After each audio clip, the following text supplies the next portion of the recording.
Bonjour à tous. Non, vous ne rêvez pas, c'est bien moi, Christian Cac, docteur en économie, toujours fidèle au poste pour un nouveau magazine de vulgarisation de l'économie. Je sais que certains de mes collègues présentateurs du PAF piaffent d'impatience de prendre mon job. Mais je ne suis pas encore prêt à laisser mon fauteuil à des succédanés de moi-même. Alors, il est de mauvais poil, le Christian. Du tout. C'était juste pour que les jeunes blancs-becs comprennent que Christian est toujours dans la place. Pareil pour Brian, sauf que lui, son stage se termine bientôt. À toi, Brian, fais péter le sommaire, je suis bouillant, faut pas me chercher. Oh, Christian, vous êtes remonté comme une pendule. Je suis sûr que vous faites drôlement bien la grande aiguille. Allez, passons plutôt aux choses sérieuses, le sommaire. Mon papa a des actions en bourse, alors des fois il est de bonne humeur et d'autres fois il fait du boudin. Alors à quoi sert la bourse? À placer de l'argent ou à énerver mon papa? Tous les mercredis, je vais au cinéma. C'est ma passion. L'autre fois, j'ai vu un petit film. Le dernier des Hongrois, du roumain Vakel Rumtov. J'ai adoré. Alors, le cinéma, plus c'est cher et plus ça marche. En tout cas, celui-là, il était pas cher. Mes copains et moi, on est abonnés à plein de trucs. Même des trucs qui servent à rien. Alors, allons-nous vers une société d'abonnement? Moi, tant que je suis abonné à ma maman, mon argent de poche, je le mets dans ma tirelire. Et vous, Christian, vous êtes du genre à le mettre à l'abri des paradis fiscaux? Bah, qui ne dit mot consent? Des pieds. Les paradis fiscaux ont-ils disparu? J'arrive pas à m'arrêter de rigoler. Bon, allez, c'est à vous, Christian. Merci mon Brian, ça ne manque pas de charme même si c'est un peu approximatif. Mais vu ce qu'on te paye, eh bien on peut pas te demander la lune mon petit bonhomme. La lune, ce n'est pas non plus ce que demandent les jeunes. Non, ils veulent seulement du boulot. Le problème, c'est que tout le monde n'en a pas du boulot. En France, il y a 2,8 millions de chômeurs, soit 10% de la population active. Et qui se retrouve en ligne de mire? Eh bien les jeunes. Alors face au chômage, vaut-il mieux être vieux? Nicolas Tambour, 15 ans, n'a pas de doute. Ce sont les jeunes qui subissent le chômage de plein fouet. Aucun de ses 9 frères et sœurs n'a décroché un emploi depuis qu'ils sont sur le marché du travail. Trop jeunes, trop immatures, trop novices, trop ceci, trop cela, bref, trop de raisons qui incitent le petit Nicolas à éviter à tout prix de passer par la case jeune de 18 ans. Pour l'aider à aller directement dans la case vieux de 40, je l'ai envoyé chez Peter Pagne, spécialiste en vieillissement prématuré. Pourquoi le chômage aime les jeunes? Non, je veux pas avoir 18 ans, c'est trop la loose. Tu crois que c'est mieux d'être sénile et d'en avoir 80? 80, c'est peut-être beaucoup, mais quand on est jeune, nous, on nous fait pas confiance, en plus on a des boutons sur le front. Moi, par exemple, mes boutons, on les voit pas. C'est vrai qu'à ton âge, on n'est pas terminé. Même bardé de diplôme, on n'est pas crédible parce qu'on n'a pas d'expérience dans l'entreprise, on est tout juste bon à faire des stages, pas payés. Vous iriez, vous, à ma place? Même pas en rêve. Malheureusement, petit Nicolas, les chiffres te donnent raison. C'est comme tes cheveux gras, tu ne peux rien y faire. En 2011, 23% des jeunes actifs entre 15 et 24 ans étaient au chômage. Le chômage des jeunes est en France l'un des plus élevés en Europe. Un jeune sur 4, sans travail, je suis trop vénère. Te vénère pas. C'est pas un jeune sur 4, c'est un jeune actif sur 4. En fait, c'est très simple. On ne compte pas les lycéens, bien évidemment, ni les étudiants qui représentent la moitié des jeunes de France. Oh, les bolos! Pas question de subir ça. Tout à l'heure, en sortant de chez vous, je veux avoir 40 ans. Je saute la case ado, c'est pas plus mal. Prends du ventre, perds tes cheveux et je te passe directement à la case 60 ans. Comme ça, tu seras dispensé de chercher un emploi. T'as quel âge, toi? 39 ans et 30 ans d'expérience chez EADS. Je veux être vieux, je veux être vieux. Mais ferme-la. Être vieux, c'est pas toujours une bonne affaire. Les plus de 50 ans sont les plus touchés par le chômage de longue durée, tu comprends? Et il faut une maîtrise de lieu commun pour dire ça? Jeune ou vieux, tout le monde peut être touché par le chômage. C'est la maladie de nos pays industriels depuis les années 80. Ah, je me souviens, la belle époque. Les 30 glorieuses et leurs 3% de chômeurs. Donc les barbus avec leurs pattes d'EF et leurs chemises pelle à tarte et trouver du boulot, c'est dingue. C'est dans les années 90 que le taux de chômage a explosé. Après une baisse dans les années 2000, on est à nouveau autour de 10%. Ah, je me demande plutôt si c'est pas mieux de retourner vivre dans les années 70. Merci Paul Patchouli. Les jeunes de cette époque étaient indépendants plus tôt, quoi. C'est vrai que l'âge où on part de chez papa-maman augmente, et c'est proportionnel au taux de chômage. Je me tape mes parents encore combien de temps, moi, alors? C'est pas demain la veille que je vais devenir propriétaire, hein. En attendant, les jeunes les plus touchés par le chômage restent ceux qui n'ont pas de diplôme. Alors pour l'instant, va faire tes devoirs, tête de bulot. Oh, le coup de vieux que vous venez de me mettre. Bref, les jeunes et les vieux face à l'emploi ont quand même un point commun. En période de crise, plus ils sont nombreux à être au chômage, plus ils restent longtemps au chômage. Quand on parle de chômage, on ne peut pas oublier les femmes.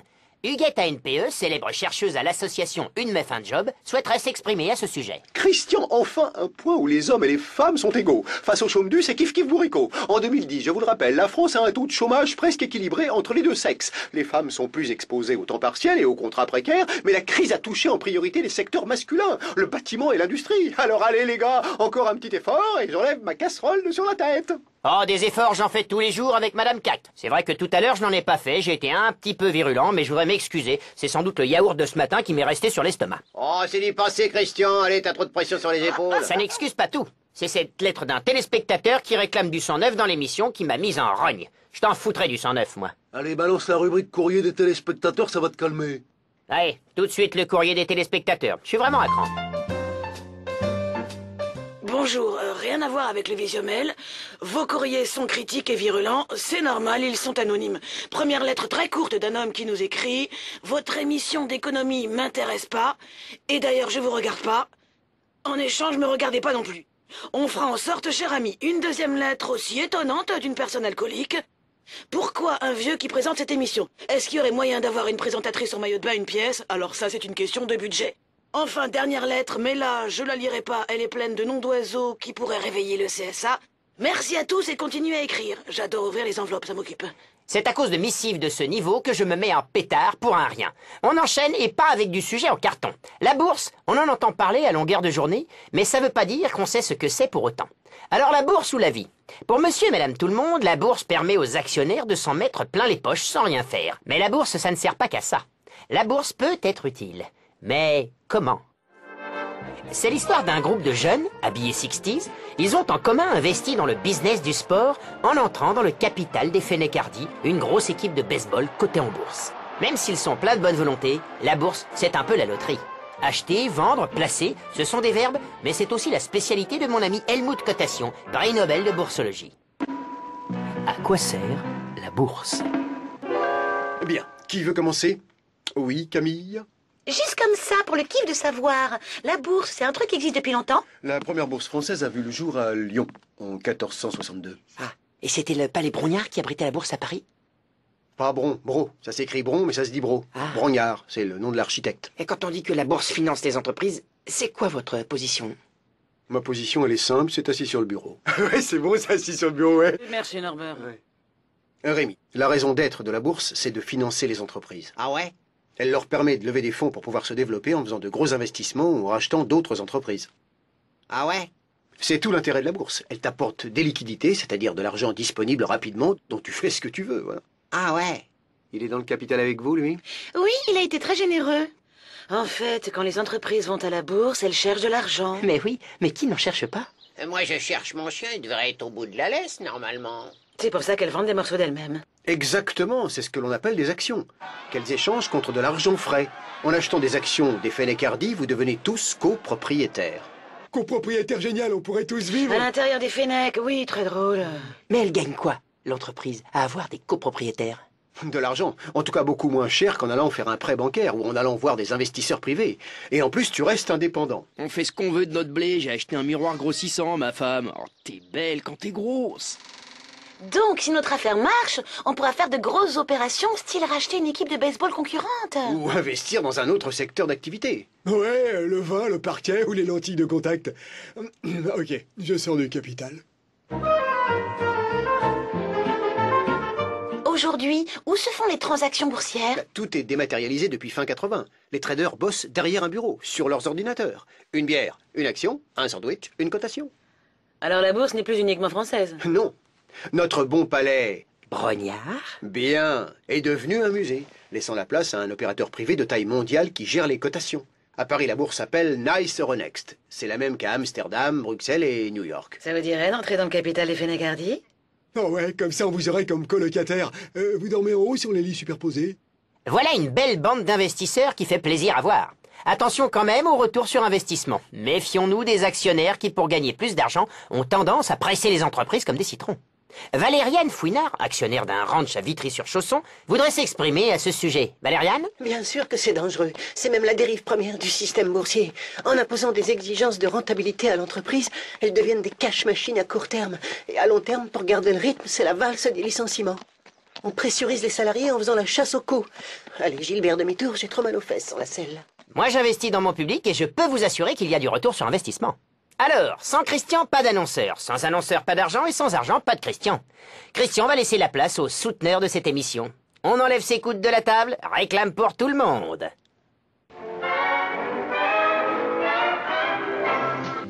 Il aime quand c'est boueux. Ah bon? Il aime être attaché. C'est C'est vrai. Et surtout, il aime qu'on lui grimpe dessus. Mais de qui parlez-vous? Mais du vélo, bien sûr. Le vélo, c'est beau.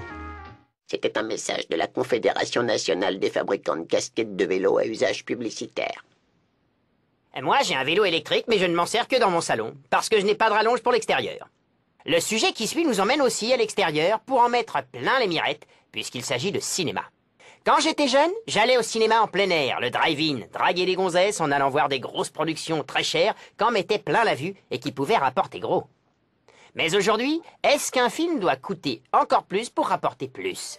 Marilyn Poisson, ancienne égérie du cinéma d'auteur du Liechtenstein, veut se lancer dans la réalisation de films grand public, des blockbusters, pour gagner beaucoup d'argent. Mon ami Klaus Protocol, pilote de kart spécialiste en marketing, a tenté de la canaliser. Cinéma, quand c'est cher, ça marche. Comment il s'appelle déjà le gros film que tu veux réaliser? Godzilla revient par la ligne D du RER parce qu'il n'a pas pu prendre le bus à la Défense. Et tu vises quel public exactement? Le public des moyens de transport, des gens de 1,90 m environ. Ah d'accord, le grand public. C'est quoi ton budget présentement? No limites. Je me suis associé avec un riche homme d'affaires kazakh. On va faire péter tous les compteurs. C'est vrai que plus le budget d'un film est gros, plus on a les moyens et plus on peut espérer des recettes énormes. Les gros bousins qu'on distribue sur plusieurs milliers de copies qui inondent le marché. C'est ça que je veux. Le genre de recette qui peut faire ses preuves. Spider-Man 3 a coûté un poumon et un rein à son producteur. Environ 220 millions de budget global, puis environ 120 millions de dollars en publicité et marketing, à quoi j'ajoute les salaires des stars, environ 30 millions de dollars. On taquine les 400 millions de dollars de dépenses pour ce même film. Au final, les recettes mondiales représentaient 890 millions de dollars. Hein? Ça vaut le coup de dépenser du pognon. Je vais faire un film qu'avec des effets spéciaux en 3D, sans histoire, avec de la grosse vedette, plus cher qu'Avatar. Tu vois, Jeannot, j'ai mis un objectif de caméra plus gros. On va faire un film plus gros qu'Avatar. Pas mieux, hein, j'ai dit juste plus gros. Pirates des Caraïbes a coûté, lui, plus cher qu'Avatar. Ça race! Mais Avatar est le film qui a rapporté le plus d'argent, plus de 2 milliards de dollars. Génial! Donc tu confirmes, si je dépense beaucoup, alors mon film va cartonner et moi je vais me faire des omoplates en or. Ce n'est pas une recette miracle. Si le public est pas au rendez-vous, tu prends le bouillon. Les dépenses sont tellement colossales que ça peut couler le studio qui le produit. Tu veux me décourager, c'est ça? Écoute-moi bien, en 1995, Waterworld, réalisé par Kevin Costner, n'a rapporté que 88 millions de dollars, alors qu'il en avait coûté 175 millions. Le film a coulé et la carrière du réalisateur avec. Les gars, on est mal, hein. Kevin Costner veut faire la suite de Waterworld. Ah ouais, génial! Ouais, ça va s'appeler Waterbed, c'est l'histoire d'un lit avec de l'eau. L'important, c'est la rentabilité d'un projet. Si tu veux produire du gros lourd, lance-toi dans la série. Ah non, je veux pas faire de téloche. Je parle de séries de films de cinéma. Superman, Pirates des Caraïbes, Harry Potter. Des héros que le public connaît bien.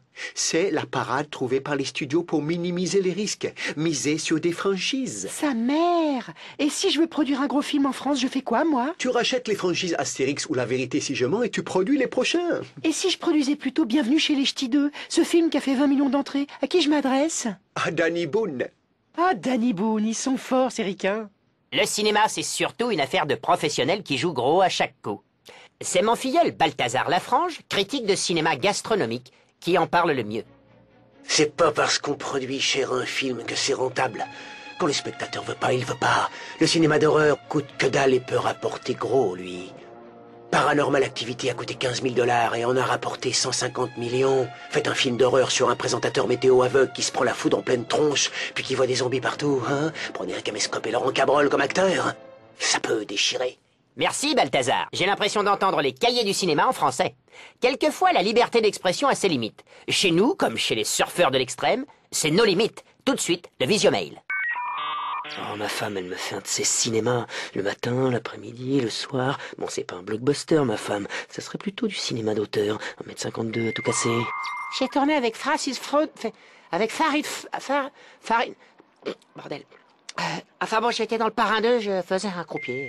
J'ai réalisé une comédie dramatique. C'est l'histoire d'une huître chaude qui tombe amoureuse d'un camping-car. Et là, je cherche un distributeur. Ou une autre histoire. Enfin des gens qui parlent pour ne rien dire ouvertement et sans complexe. Si vous avez une vieille casserole ou un lampadaire au gaz dont vous souhaitez vous séparer, vous pouvez le faire dans cette émission à la rubrique Bonnes Affaires. Regardez plutôt. Bonjour, ma sœur m'a offert la biographie de Karl Marx en bande dessinée. Je me suis servi des pages pour allumer mon feu, mais il me reste la couverture cartonnée si ça intéresse quelqu'un. Je l'ai mise en vente sur eBay. Oui, alors je cherche des bas de contentieux. Attention, j'ai dit de contentieux, pas de contention. Mon nom c'est Gérald, je suis choriste à la cathédrale de Chartres. Je vends des faux ongles. Comme j'arrive pas à les enlever, du coup je les vends avec les doigts. Vernis, bien sûr. Ah oui, je cherche aussi des bas de compte en Suisse pour un copain qui vient de faire une belle plus-value en vendant un gros poumon. Ah, les belles affaires. Contactez-nous si vous en avez à faire partager. Personnellement, je suis abonné aux bonnes affaires. Transition toute trouvée pour le sujet qui va suivre. La vie moderne est une succession d'engagements plus ou moins réussis, mais il y a un engagement qui ne nous rate pas, lui, c'est l'abonnement qu'on paye chaque mois pour tout un tas de services plus ou moins utiles, qu'on appelle aussi des dépenses préengagées, s'ajoutant les unes aux autres et qui finissent par peser sur notre budget. Barnabé Chaloup, ultra consommateur, adore dépenser son argent. Il a beaucoup d'abonnements pour son téléphone, sa carte orange, l'électricité, les journaux, internet, la voiture des enfants. Mais ses dépenses préengagées ne lui laissent que 7 € en début de mois pour se nourrir. Pour s'en sortir, il est allé voir Arnold de Gibraltar, grand mage et escroc en abonnement. Une sommité. Sommes-nous abonnés aux abonnements? Barnabé, hier j'étais au concert des Bébés Brunes, je suis décalqué. Vous allez pouvoir m'aider quand même. Après ma sieste flash. Ah, bonjour, comment t'appelles-tu? Barnabé. Ah oui, on s'est vu il y a 15 secondes. Oui. Alors, pour tes problèmes d'abonnement, je te propose de t'abonner à mes services pour 50 € par mois. Ah bah non, moi je veux me désabonner, je m'en sors plus. Oh, c'est marrant. Pourtant, ça marche bien, ces abonnements. Les consommateurs sont contents. In fine, 30% de leurs dépenses mensuelles sont des abonnements. Eh, regarde Patrice, je me suis abonné chez le boucher, m'envoie ma langue de bœuf direct à la maison. Et au début j'étais content, mais maintenant je suis très énervé de voir la tronche de mon pouvoir d'achat. Ça fait longtemps que les entreprises utilisent ce système. Ça a commencé sous l'homme de Néandertal qui faisait livrer son mammouth tous les matins devant sa grotte. Ah bon? Toi, t'es pas bien irrigué. Hein. Non, en réalité, ça a commencé avec un journal britannique dans les années 60. Alors c'est tout récent. Bien. À partir du moment où les paiements ont pu se faire par virement ou prélèvement bancaire, ça a facilité le système de vente. Moi je veux bien avoir quelques abonnements comme l'électricité, le téléphone ou ma carte de transport. Mais je veux pas être pénalisé et payer plus cher si j'achète au coup par coup des trucs sans être abonné. Mais tu peux t'abonner à des tas de choses battes de batte, comme la salle de sport, le cinéma, l'opéra, les musées, le théâtre. Oui, c'est devenu une grosse technique de ces sagouins du marketing. C'est génial, non? Aujourd'hui, tu peux même t'abonner et te faire livrer régulièrement ton rasoir, tes chaussettes et même tes lentilles de contact. C'est dingue. Et si j'ai envie de rester barbu pieds nus? Tu veux pas faire de la peine aux petits gars du marketing? Ici le marketing, abonnez-vous ou on saute de l'avion sans nos slips, mais avec un parachute. Mais quel intérêt? T'as plus besoin de penser à acheter, la marque le fait pour toi. Et pour elle, l'intérêt c'est primo de s'assurer des revenus réguliers, secondo de se constituer un bon gros fichier client avec les infos clés sur toi, et tertio te proposer des trucs que t'aurais pas eu l'idée d'acheter avant. Rassurez-moi, ces boîtes vont pas aller refourguer les infos sur moi à d'autres boîtes. Bah si, tout s'achète. Toi aussi t'es devenu une marchandise. Je veux me redésabonner. Bah, je te souhaite bien du courage. À ton avis, pourquoi ils te proposent toujours plus de nouveautés dans l'abonnement? Ben, parce qu'ils veulent me faire plaisir. Non, parce qu'ils aiment bien ton pognon. L'abonnement n'a pas que des désagréments. Par exemple, le premier du mois, pour mon titre de transport, je ne fais plus la queue, j'y gagne en simplicité. Mais les abus sont fréquents, et c'est leur verre de la facilité. Colchic dans les prés, prothésiste dentaire, abonné au Cari, a néanmoins un bémol à faire passer. Ok les enfants, s'abonner c'est pratique. On gagne du temps, on pense à autre chose, mais c'est un engrenage. Le loup, c'est la reconduction tacite du contrat chaque année. Quand on veut se désabonner et qu'on s'y prend trop tard, bah on galère pour résilier. Et vas-y que le service client répond quand il veut, que la hotline te balade. Bah y en a qui ont essayé de se désabonner, les pauvres. Bah on les a jamais revus, hein. Oui, mais vrai, hein. Merci Colchic. On est des gogos, mais le pire, c'est que je crois qu'on aime ça. En théorie, cette émission part d'un bon sentiment. En pratique, elle est un carrefour incontournable d'idées et de théories. Ce n'est pas le professeur Bildé qui va me contredire. Je lui laisse la parole. Salut les prix Nobel. Cette nuit, je me suis réveillé en sueur parce que j'ai un pyjama en laine. Mais c'est pas ce que je voulais dire. J'ai eu une vision pour redonner un coup de fouet à l'économie européenne en difficulté. J'ai une théorie bien débile. Pour sortir de la morosité, tous les 5 ans, faudrait se faire une bonne guerre entre nous. Comme ça, on pèterait tout, ça relancerait l'immobilier. Faudrait tout reconstruire. Les usines de canons et de chars d'assaut embaucheraient tous les chômeurs pour produire en masse et il n'y aurait plus de chômage. Et l'industrie du bois exotique et les pompes funèbres feraient du chiffre avec les cercueils. Voilà. C'est sûr, une guerre mondiale européenne, tous les 5 ans, ça ferait pas mal de monde en moins, et au bout de 3 guerres, il n'y aurait plus personne en Europe, ni pour se battre, ni pour consommer. Alors, donc, oubliez ce que je viens de dire, c'est encore une connerie. Voilà, désolé. En ce moment, je prépare une thèse sur le papier alu, je dors 15 minutes par nuit. Merci professeur Bildé, c'est toujours agréable d'écouter un génie. À présent, j'ai envie de parler spiritualité, de parler de paradis. Mais pas du paradis tant espéré par nos amis croyants. Non, des paradis fiscaux. Après 2008, les paradis fiscaux ont été accusés d'être l'une des causes de la crise financière. Cachés sous les palmiers de l'argent propre qu'on ne veut pas déclarer ou de l'argent sale qu'on ne veut pas montrer, ça énerve les grandes puissances. Les paradis fiscaux sont-ils en voie de disparition? Jacques-André Couledouce ne supporte ni le froid du matin, ni les hurlements de ses enfants. Allez, tu dégages. Ni le montant exorbitant de ses impôts. Jacques-André Couledouce n'aspire qu'à une chose, du repos pour lui et son argent. William Goelet, spécialiste en dessous de table et patron de l'agence de voyage Five-Sky Paradise, allait lui trouver une destination de rêve.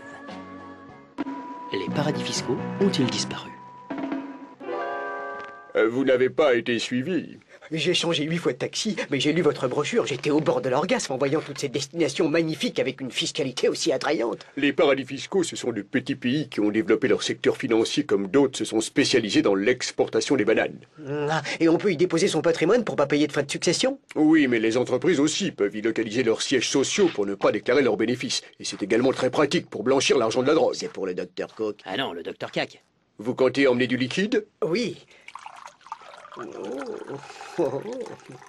Et pour votre destination, vous avez fiscalement fait un choix? J'aime surtout le soleil. Regardez cette liste sur la semelle de mes chaussures pour plus de discrétion. Ah bon? Il y a des listes d'attente? Non, c'est une liste de pays. Les pays offshore ne sont plus ce qu'ils étaient. C'est bien simple. Il n'y a même plus de liste noire puisque le Costa Rica, les Philippines, l'Uruguay et la Malaisie ont rejoint ceux de la liste grise. Celle des paradis fiscaux qui ont commencé à faire des efforts. Tous les autres, ce sont les bons élèves, c'est-à-dire la liste blanche. La France, elle est dans le blanc? Oui, et dans le rouge à Bordeaux. Pardonnez-moi. En attendant, ces paradis fiscaux, c'est un manque à gagner pour la France de 10 milliards d'euros d'impôts par an. Quand même, avec mon liquide, j'ai plutôt intérêt à la jouer discret. Surtout depuis qu'ils ont resserré la vis sur les flux de capitaux, oui. Qui c'est qui m'a resserré la vis de mon flux de capitaux? Du coup, je suis obligé de serrer mon flux. Je vais réfléchir à ma destination de paradis fiscal et on se reparle demain, d'accord? Salut William, rassurez-vous, personne m'a suivi. Mais j'ai fait mon choix. Ah bon, tout à fait. Je veux du blanc. Je pars en Suisse. Bon choix. En plus, la Suisse, elle mise surtout sur les grosses fortunes qui ne veulent pas payer d'impôts. La cerise sur le gâteau, c'est que la Suisse vient de négocier le maintien de son secret bancaire avec le Royaume-Uni et l'Allemagne. Elle reverse ainsi un impôt prélevé sur les revenus des exilés fiscaux. Et en échange, personne ne demandera plus d'où vient l'argent. Je vous laisse le secret bancaire si vous écrivez merguez sur une feuille. Ok, je vous le laisse. Et ça leur rapporte combien au Royaume-Uni et à l'Allemagne? Entre 1 et 2 milliards chaque année. Et la France veut pas s'y mettre? Non, elle y réfléchit. Elle pourrait en espérer pourtant 800 millions et autant à titre de rattrapage. Ben qu'elle arrête de réfléchir. Merci, messieurs. William, je ne vous félicite pas. Et vous, Jacques-André, videz vos chaussures avant de les mettre. Toujours est-il que moi, je ne serais pas rassuré de laisser mon argent à des inconnus. Ils pourraient me le barboter, et voir le fruit de mon dur labeur disparaître, ça me ferait mal au... D'ailleurs, une voix voudrait s'exprimer à ce sujet. Ici la voix. La clé du paradis fiscal, c'est le secret, certes, mais aussi la stabilité politique. Pour séduire ses clients, le paradis fiscal doit montrer patte blanche et garantir qu'il ne va pas mettre la clé sous la porte après avoir récolté vos deniers. Dans ce genre d'affaires, c'est la bonne ou la mauvaise réputation qui fait la différence. C'est tout, pour le moment. Avec moi, pas d'erreur. Je suis le vrai Christian Cac. Eux aussi, ce sont les vrais. Et quand ils ne sont pas là, c'est le paradis. Mais quand ils sont là, c'est l'enfer parce qu'on ne sait pas encore quelle ânerie ils vont bien pouvoir faire. Vous savez de qui je veux parler? Mais des Eric, bien évidemment. Dis donc, Zolo, il pourrait pas nous mettre en début d'émission les baltringues? Pourquoi? On est bien là. On serait un peu la locomotive du programme, on choperait la ménagère au callback, on ferait décoller l'audience. Sauf qu'en début d'émission, on pourrait pas la débriefer. Ah, parce que tu débriefes. Ah oui, je parle de ce que j'ai vu dans l'émission. Tu devrais surtout parler de ce que tu vois pas. À toi, par exemple, ce matin, je t'ai pas vu à la conférence de rédaction. Normal, j'étais chez l'ORL pour me faire coudre les oreilles. Ah bon? T'es malade? D'entendre tes conneries, oui. Merci Zolo, merci Lemur. On perd très vite le fil de ce que vous dites. Et c'est pas plus mal. Si vous étiez vendu à l'entracte, vous seriez des esquimaux à rien. Voilà. Je crois qu'économiquement, on s'est tout dit. J'ai rempli mon contrat et en tout cas, moi j'ai la conscience tranquille. C'est pas le cas de tout le monde. Bon, mon Christian, t'en as encore gros sur la patate ou quoi? Non, je suis juste un peu vexé. Je trouve qu'en tant que présentateur vedette, la moindre des choses, c'est qu'on fasse un peu attention à moi de temps en temps. Oh, ce n'est pas encore cette histoire de lettre anonyme qui te tracasse quand même. Non, simplement c'était mon anniversaire la semaine dernière, et bien sûr, personne n'y a pensé. À part Agathe, la maquilleuse. Oh la boulette! Bon alors les gars, allez, tous avec moi, on y va! Joyeux anniversaire! Joyeux anniversaire, Christian! C'est bon, merci, c'est gentil. Et ça te fait quel âge maintenant, vieux chameau? 26, 27, 28, enfin, qu'importe l'âge, tant qu'on a la santé. Bien, il est l'heure de retourner jouer aux billes avec vos pilules. Rendez-vous à bientôt pour une nouvelle thérapie économique du docteur Cac en 3 lettres. Comme c'est assez clair. Bonsoir.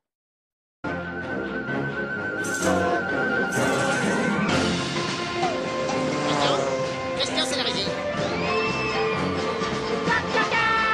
C'est assez clair. Top, ça y est, Christian, t'es en HD.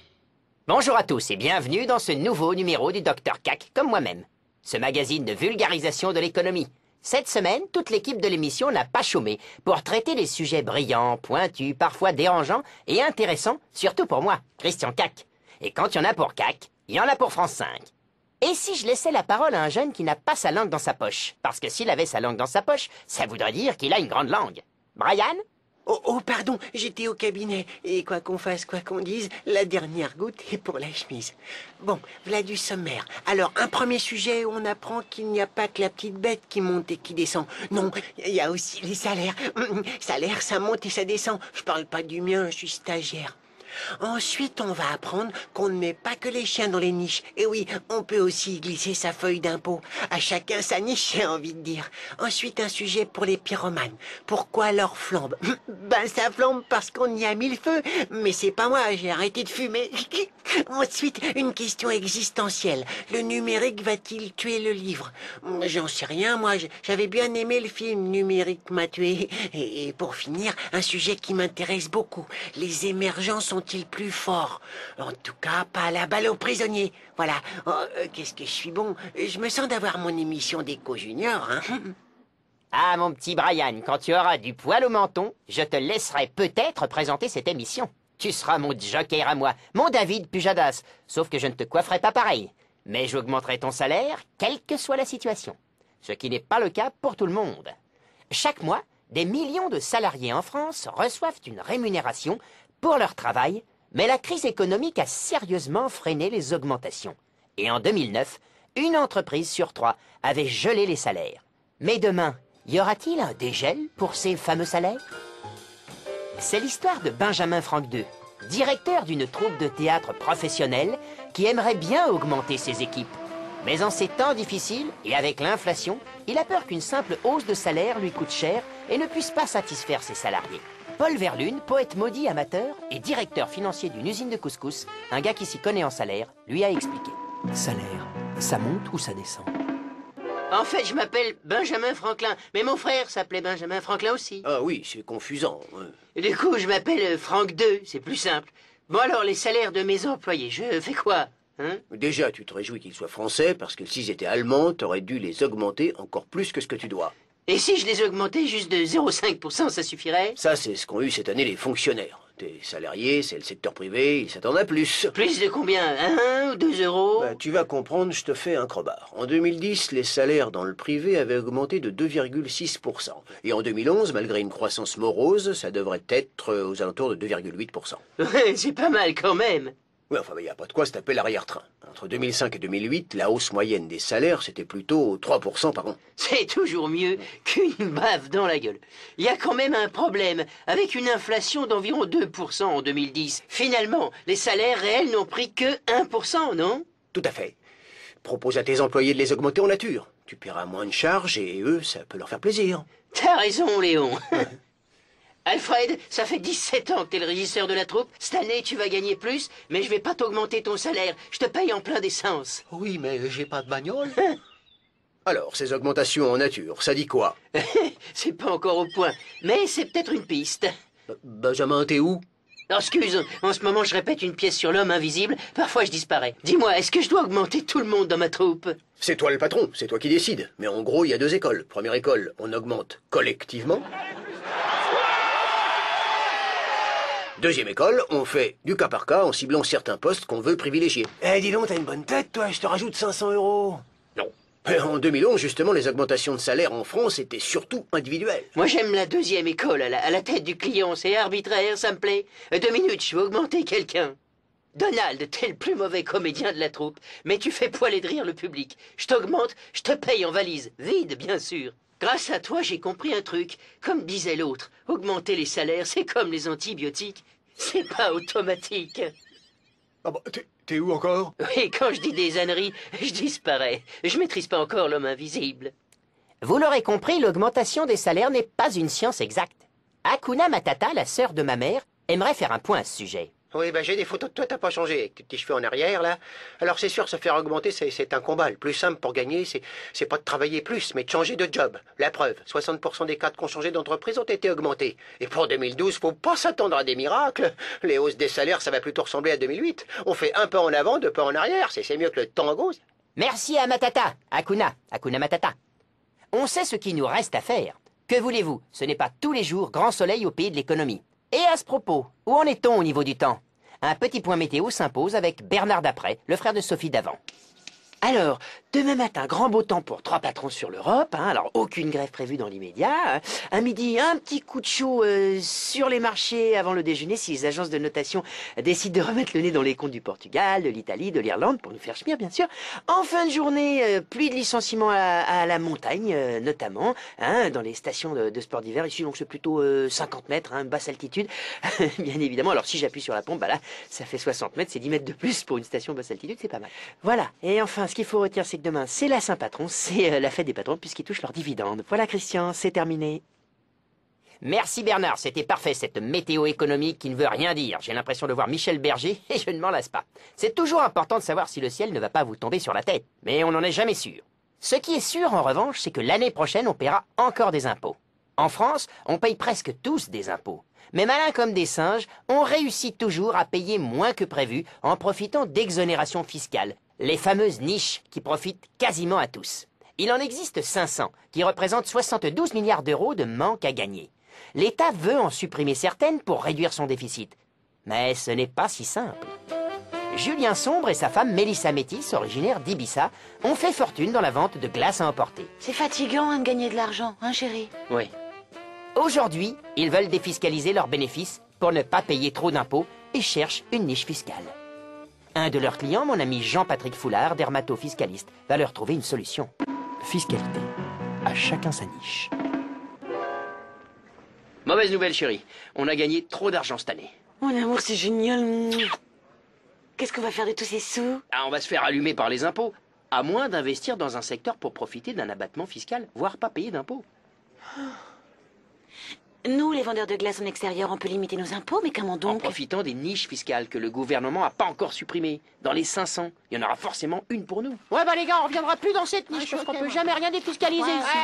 Mon chéri, quand tu fais ton sérieux comme ça, j'ai les poils qui se dressent. Une niche fiscale, c'est juste un avantage pour les impôts, c'est ça? C'est une attention particulière envers certains secteurs d'activité. La TVA à 5,5 dans la restauration, c'est une niche, une faveur fiscale. Allez, range-moi tout le merdier, on va voir mon conseiller fiscal. Mais il y a d'autres combines qui peuvent nous être utiles. Lesquelles? Si je le savais, j'irais pas voir mon fiscaliste. Ah bah oui. Oh, sacrebleu, on a crevé. Alors les nouveaux riches ont cher des tuyaux fiscaux? Salut vieille branche, je suis à la recherche d'une bonne niche fiscale pour limiter mon imposition. Bouge pas, je vais mettre mon chapeau et parler face caméra, ça fait plus sérieux. Bon, les niches fiscales, c'est comme des subventions indirectes, un moyen pour le gouvernement d'aider certains secteurs ou certaines catégories de gens. Ah oui, comme les services à la personne, les travaux d'isolation, changer ma chaudière, tout ça. Ouais. Et les abattements pour les pensions de retraite ou les handicapés, c'est aussi des niches? Exact, et tu peux aussi investir dans les petites entreprises, ça les aide à se développer, tu pourras le déduire de tes impôts. Chérie, donne-moi tes économies, je vais les placer dans une petite entreprise. C'est ma poche. Comme ça, tu défiscalises dans ma poche. Attendez, ça y est, j'ai de la lumière au premier. Ça veut dire qu'elle vient d'avoir une idée. Ma sœur, qui cultive de la truffe, m'a dit qu'elle n'est pas imposée là-dessus. On va faire des glaces à la truffe. No comment. Tardez pas trop quand même à profiter de ces avantages. L'État s'assoit sur près de 72 milliards d'euros de recettes avec ses exonérations. En ce moment, ça l'arrange pas trop. L'État va pas supprimer un système utile économiquement. Dans les 500 niches fiscales, elles sont pas toutes efficaces. Pour pas se faire flinguer par les impôts, on a qu'à aller en Suisse vendre des glaces en plein hiver. Ouais, là, il y a plus de lumière du tout, ni au premier, ni au rez-de-chaussée. Oh, ouais. Ces avantages fiscaux sont une aubaine pour certains, mais aussi un casse-tête pour l'État. Faut-il s'en passer définitivement? Bruno Shetland, mathématicien, ne mâche pas ses mots à ce sujet. Et comme je le comprends, allez vas-y Bruno, crache ton venin. Ok les kids, le gouvernement français veut atomiser des niches fiscales pour récupérer 3 milliards d'euros dès cette année. Mais face au lobby, ces groupes de pression, comme les restaurateurs, les taxis, les journalistes et tutti quanti qui défendent tous leurs avantages, la bagarre va être sévère. Vous avez pris des notes, je vais pas répéter. Parfait. Pour une fois, c'était clair. À vos niches, les pépères. Moi, si je devais vraiment investir dans quelque chose de solide, j'investirais dans la réclame, parce que ce sont nos amis annonceurs qui soutiennent ce programme et me permettent de maintenir mon niveau de vie. On peut bien leur rendre un hommage de temps en temps. C'est le moment de le faire. Ils sont bruyants. Ils sont pénibles. Ils ne respectent rien. Et en plus, ils parlent mal. Va te faire cuire un œuf et mange le blanc. Mais de qui parlez-vous? Mais des gosses, bien sûr. Les gosses. Ah! Ça épuise. C'était un message de l'association des parents au bout du rouleau. Non, Steven, pose cette fourchette. Aïe! Ah, quand la réclame nous ouvre les yeux sur la vie, c'est beau, ça vaut de l'or. Belle transition pour vous parler de ce métal précieux, valeur sûre pour les uns, inébranlable pour les autres. En cette période de crise et d'incertitude, on le part de toutes les qualités. Alors, faut-il tout miser sur ce fameux métal jaune et doit-on se précipiter pour acheter des lingots? C'est l'histoire de Ignace Figuré et de sa femme Hortense, une femme flamboyante, une pépite, un trésor, une femme en or en somme. Seulement voilà, Ignace redoute de perdre sa précieuse épouse. Face à la flambée du métal jaune, il redoute de se la faire dérober et voudrait la placer en lieu sûr. Il hésite entre le coffre-fort du salon, le matelas ou l'envoyer en Suisse. Face à toutes ces interrogations, et pour protéger Hortense, qui mieux que Étienne Propre, chercheur d'or en appartement, pour répondre à ses angoisses? Pourquoi l'or flambe? Votre épouse est une femme en or. Intéressant. Combien pèse-t-elle? Pas loin de 73 kilos. Et quand on considère que 30 grammes d'or peuvent valoir jusqu'à 1300 €... Je n'ai pas l'once d'un doute sur la valeur de ma femme. Vous tombez bien. L'once, c'est l'unité qui permet de mesurer la valeur de l'or, plus de 600% depuis 10 ans. C'est encore mieux que l'immobilier parisien, qui a pris en même temps 50%. Un conseil, mon vieux, faites manger votre femme. Faire grossir Hortense, elle est déjà bien gironde. N'hésitez pas, en temps de crise, les gens se battent pour avoir de l'or. Vous vous appelez Hortense? Non, Guy. Ah, pardon. Je le savais, c'est la ruée vers Hortense. Elle attise toutes les convoitises. Je veux, mon neveu. Une femme à plus de 3 millions d'euros, ça se protège? Surtout avec la crise, quand les temps sont durs, on se retourne vers les valeurs refuges comme l'or ou la pierre. Et pas besoin de s'y connaître. L'or, c'est l'or. On sait ce qu'on achète. C'est palpable, rare, précieux et universel. En revanche, l'or à repasser, c'est pas évident. Mon Hortense, mon lingot, mon louis d'or. Attendez. Soit vous l'appelez Hortense, soit vous l'appelez Louis, mais vous l'appelez pas les deux à la fois. Et si la bourse s'effondre? Justement, l'or, enfin Hortense, deviendrait la monnaie ultime pour échanger. Le mieux, c'est de la cacher. Si vous craignez de stocker de l'or chez vous, oui. Achetez plutôt des titres, c'est un petit peu comme une action, mais là vous êtes plusieurs à posséder un même morceau d'or. Celui-là, ils sont pas prêts de venir me le chercher dans le nez. Je suis tranquille et demain, je me mets un lingot dans l'œil. Hors de question de partager Hortense. C'est mon or à moi. Ils peuvent pas me lâcher la grappe, c'est vrai, il y a plein d'or ailleurs. Le plus gros stock d'or, c'est les États-Unis, 8000 tonnes. L'Allemagne arrive ensuite loin derrière, avec 3400 tonnes. Quand même. Puis le Fonds monétaire international, suivi de l'Italie, et enfin la France, se maintient en 5e position avec environ 2400 tonnes d'or. Ouais. Eh oui. Soyez francs, qui pourrait me piquer ma femme? Les cambrioleurs. C'est devenu plus intéressant de voler de l'or que des écrans plats. Et faites gaffe aux Indiens, c'est les premiers consommateurs d'or au monde. Hortense pendue au cou d'un maharaja, mais c'est affreux. Et en gourmette, ce serait pas mal, Hortense, non? Ça ne me fait pas rire. Et en médaille de baptême? Oh mais, attendez, revenez! Au sens propre, comme au figuré, quand on a de l'or entre les mains, on en prend soin. La ruée vers l'or n'est pas prête de s'arrêter. Ce n'est pas mon ami Jean-Claude Oursin, observateur à la jumelle du centre de déplacement de l'or, qui dira le contraire. Cher Christian, vous n'êtes pas prêt d'arrêter la ruée vers l'or. En Allemagne et au Moyen-Orient, les gens sont dingues au point que des distributeurs automatiques de micro-lingots et de pièces ont été installés. En France, il n'y a pas encore de guichet où retirer de l'or, mais le jour où ils installent pour de vrai des distributeurs d'alliances plaquées or au milieu de mairies, je m'immole et je crache. Et vous ne seriez pas le seul. Il y a une séquence dans cette émission qui vaut tout l'or du monde. C'est la libre antenne de nos amis internautes qui sont chauffés à blanc par ce reportage doré. C'est le Visiomail. Pour pas qu'on me vole mon or, je l'ai mis en lieu sûr, dans un petit coffre-fort miniature, dans mon ventre. Ça n'a pas été facile. Pardon, j'ai l'or qui remonte. Je suis vraiment désolé. Moi, je suis allergique à l'or, alors je ne parle pas. Moi, je parle à Brigitte, à Géraldine, à Nathalie. Eh, regarde-les derrière, ils cherchent l'or partout. C'est moi qui l'ai mis dans mon froc. J'ai tout dans le bénouse. Bon, je vous laisse. Non, je peux pas rester, je le perds, là. Quand on entend ça, on se dit que la liberté d'expression est la plus belle invention de l'homme après l'extinction de voix. J'en connais une dont le chignon est toujours ridicule mais qui ne perd jamais sa voix. C'est Viviane Lee qui va nous lire son rébus parce qu'elle le lit mieux que personne. Viviane? Bien balancé, mon Christian. 30 ans de rébus, j'ai jamais raté un rendez-vous, sauf en 56 chez mon coiffeur. J'ai raté la sortie d'autoroute, me suis retrouvé face à une autruche, à Pithiviers, c'est normal, et j'étais aux eaux. Bien, bon, allez, on enquille, sinon on est encore là demain. Attention, vous avez 30 secondes pour trouver le rébus. Vous êtes prêts? Top prébasse. Non, j'avais pas envie de dire rébus. Alors, mon premier, poisson pour certains, souteneur pour d'autres.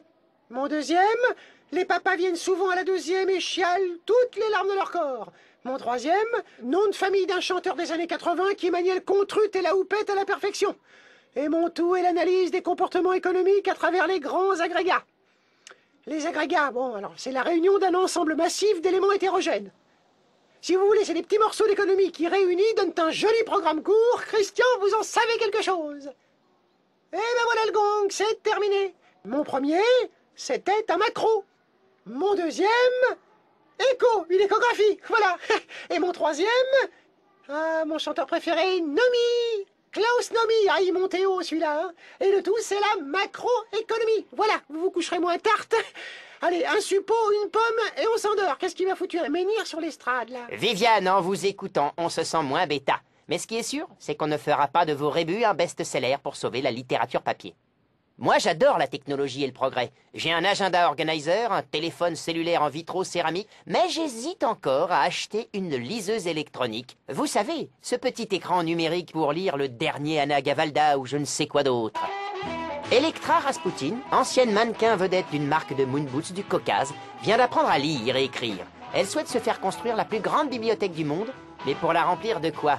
De livres ou de liseuses électroniques remplies de livres virtuels? Mon ami Jean-Marie Canada, ébéniste en bibliothèque, et son assistante Gaëtane ont essayé de la canaliser. Le numérique va-t-il tuer le livre?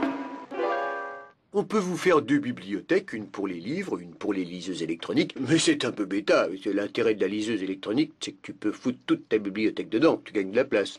Attention, dans une semaine, je me fais livrer 30 000 bouquins, plus 5 000 dictionnaires. Si je dois me faire livrer 30 000 liseuses parce que je les veux en double, en modèle électronique, faut que je m'organise en fait. Je comprends. Il y a encore 2 ans, on faisait que des bibliothèques pour livres papier.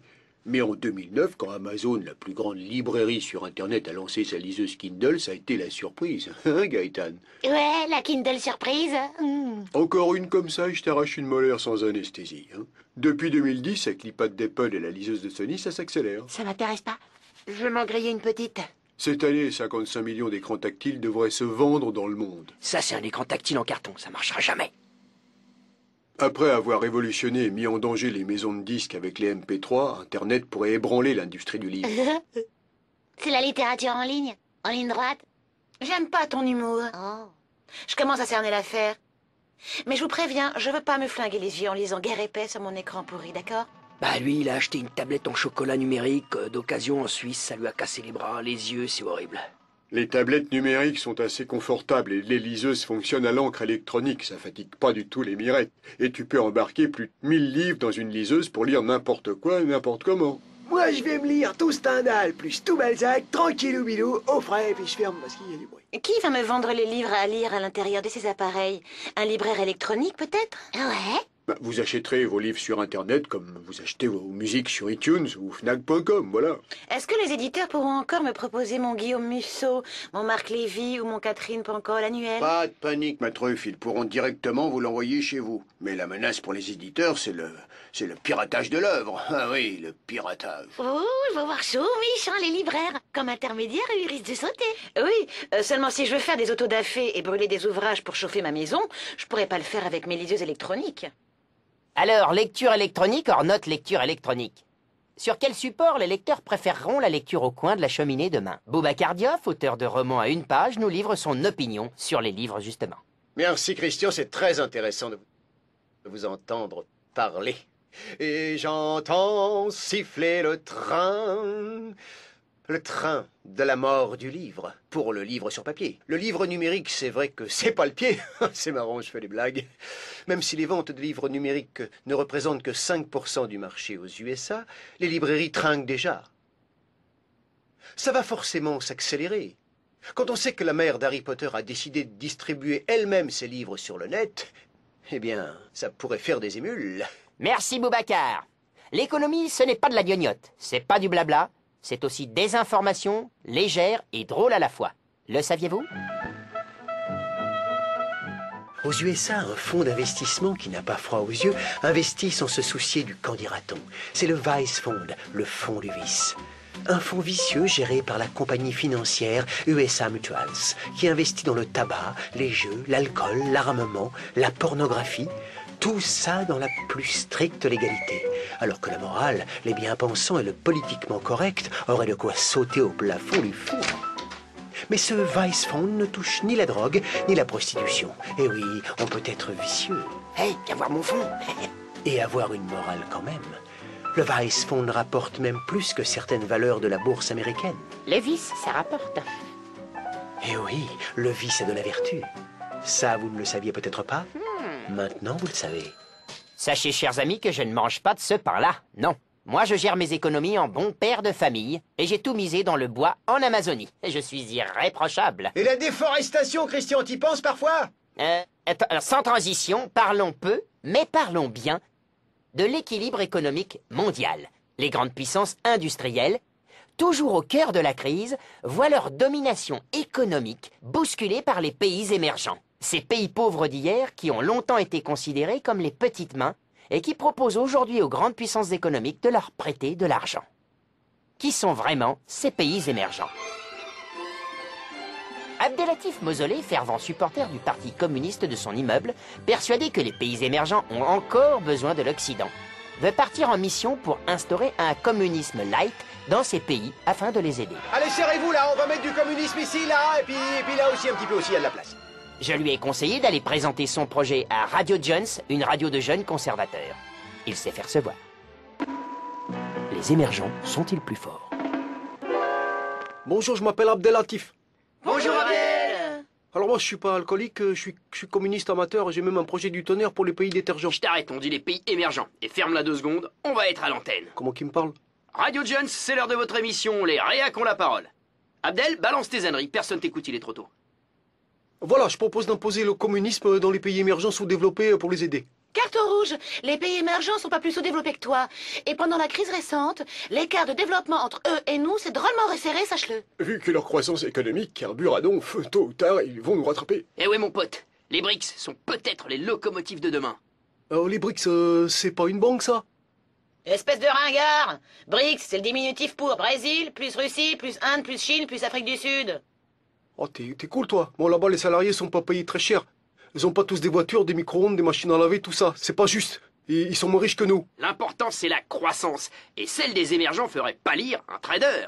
Paulette, graphique. Quand ils émergent, voire ils explosent. La Chine, en 2010, a enregistré une croissance de 10%. L'Inde, le Brésil se tirent la bourre avec une croissance entre 7 et 9%. La Russie et l'Afrique du Sud sont entre 3 et 4%. Mieux que la France, qui affichait péniblement plus 1,5% de croissance. Quoi, qu'est-ce que tu racontes? La France a une croissance inférieure au pays des détergents? Oui, parce que eux, les émergents, ont moins subi la crise. Contre toute attente, leur consommation intérieure a pris le relais sur leurs exportations. Bah alors ils ont plus besoin de mon projet de soutien. Salut les nazes, plus besoin de vous, je me tire. Hop, disparition. Quand on voit comment les pays industrialisés galèrent pour sortir de la crise, il y a du souci à se faire. Ouais, et les PIB des BRICS en 2030 pourraient dépasser celui des 6 pays les plus développés aujourd'hui. Ah ouais? Et ça a déjà commencé. Depuis 2010, la Chine est la deuxième puissance économique derrière les États-Unis. Et ça en fait braire un bon paquet, hein? Faut pas que les Chinois me rattrapent, faut pas qu'ils me rattrapent, je suis quand même américain, je suis américain. Bon alors mon projet de soutien aux pays émergents il sert à rien, il y a le feu à la baraque, ça perd l'hypopète. Ne jure pas à l'antenne, on va se faire déchirer par le CSA. Et oui, la roue tourne, le rapport de force change. Ça fait peur, mais on ne va pas se laisser abattre. Serait-ce l'heure d'un nouvel ordre économique mondial? Jean-Jacques Silverman, radiologue en hôpital psychiatrique, voudrait donner son avis sur la question. Mais ils sont où? Mais ils sont où? Mais ils sont où, les émergents? Ils sont en position aujourd'hui de nous soutenir financièrement. La Chine et le Brésil sont prêts à acheter la dette européenne. En gros, ils nous prêtent de l'argent pour nous aider et nous, avec, on achète les produits qu'ils fabriquent. Pour nous, c'est le paradoxe. Pour eux, niveau économique, c'est le paradoxe. Merci Jean-Jacques, voilà une belle conclusion qu'on écoute et qu'on respecte. Ne faites pas comme ceux qui vont bientôt me succéder et qui ne respectent jamais rien car ils n'ont pas été élevés mais juste nourris. Je parle bien sûr des Laurel et Hardy de cette émission, les Eric. Et t'as pas le téléphone du mec qui présente, là? Qui ça? Christian? Mais on perd un temps avec toi. Qui d'autre présente? Bah personne, il n'y a que lui. Eh ben c'est ce que je te demande, le numéro de Christian. Ah bah oui, je l'ai. Eh ben donne-le-moi. Ah, si c'est pour lui faire des remarques sur sa présentation, alors là c'est pas la peine. Depuis que tu bosses à France 5, tu te ramollis. Ah, ça n'a rien à voir. Dis-moi ce que tu veux lui demander et je te laisse son numéro. Ben, je voulais simplement savoir si sa maison était de plein pied. Ah bon? Ah bah tu me rassures. Alors, vas-y. Tu peux noter Christian Cac. 06 78 78 78 78 78. Il y en a pas un de trop, là. Tu crois? Oui, toi t'es en trop, vraiment en trop. Ah, si j'étais votre père, je me ferais un plaisir de vous désériquer pour ne plus avoir à vous supporter. En tout cas, merci Zolo d'avoir donné mon numéro à l'antenne. Eh oui, c'est vrai que j'ai que ça à faire de répondre. Bien, il est l'heure de retourner jouer aux billes avec vos pilules. Rendez-vous demain pour une nouvelle thérapie économique du Dr Cac en 3 lettres, comme c'est assez clair. Bonne soirée.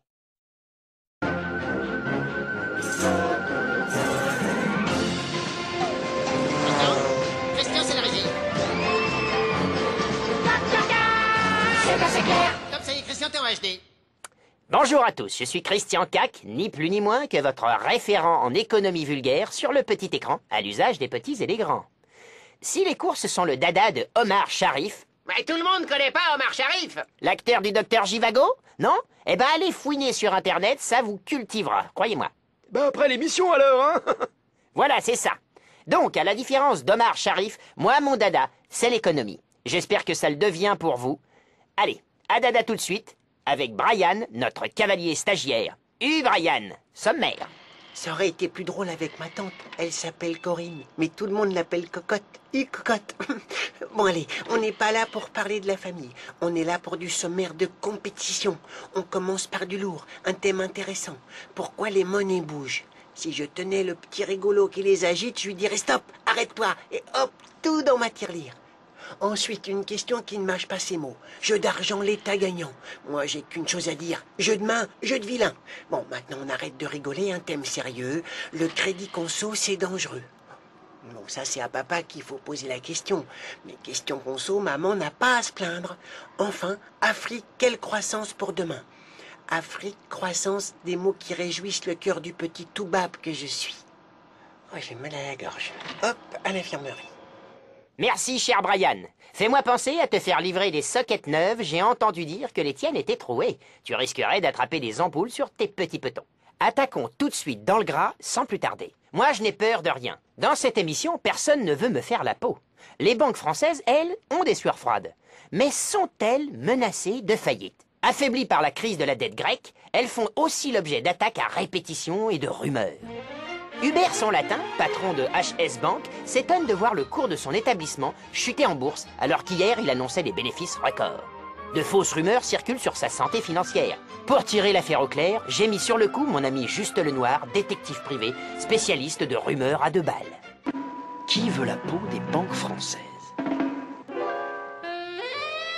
Juste content de vous voir. Vous êtes juste content de me voir? On ne va pas passer 2 heures sur votre prénom pourri. On en veut à ma banque. Pas un jour sans frôler la catastrophe. Si ça continue, HS Bank va finir par être HS pour de bon. Pas de problème. Comptez sur moi pour dénouer le bousin. Je me mets sur le coup.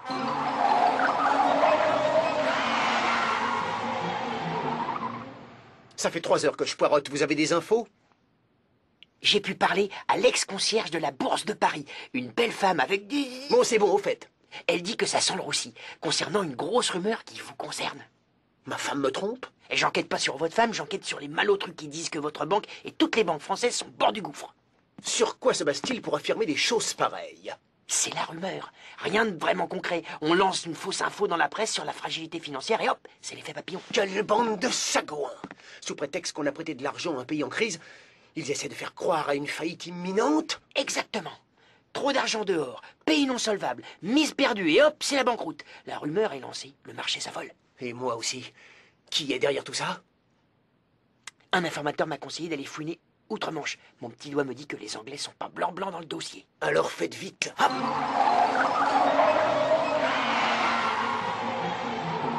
Juste, des nouvelles? J'ai mal mangé, mais j'ai des infos. Ça ne vous concerne pas directement, mais un tabloïd anglais a sorti un article annonçant que la Société Générale était en mauvaise posture.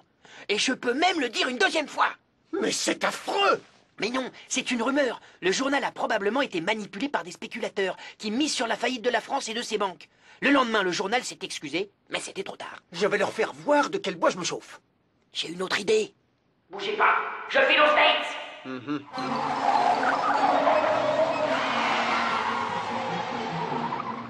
Obama. Quoi, Obama? Il en est?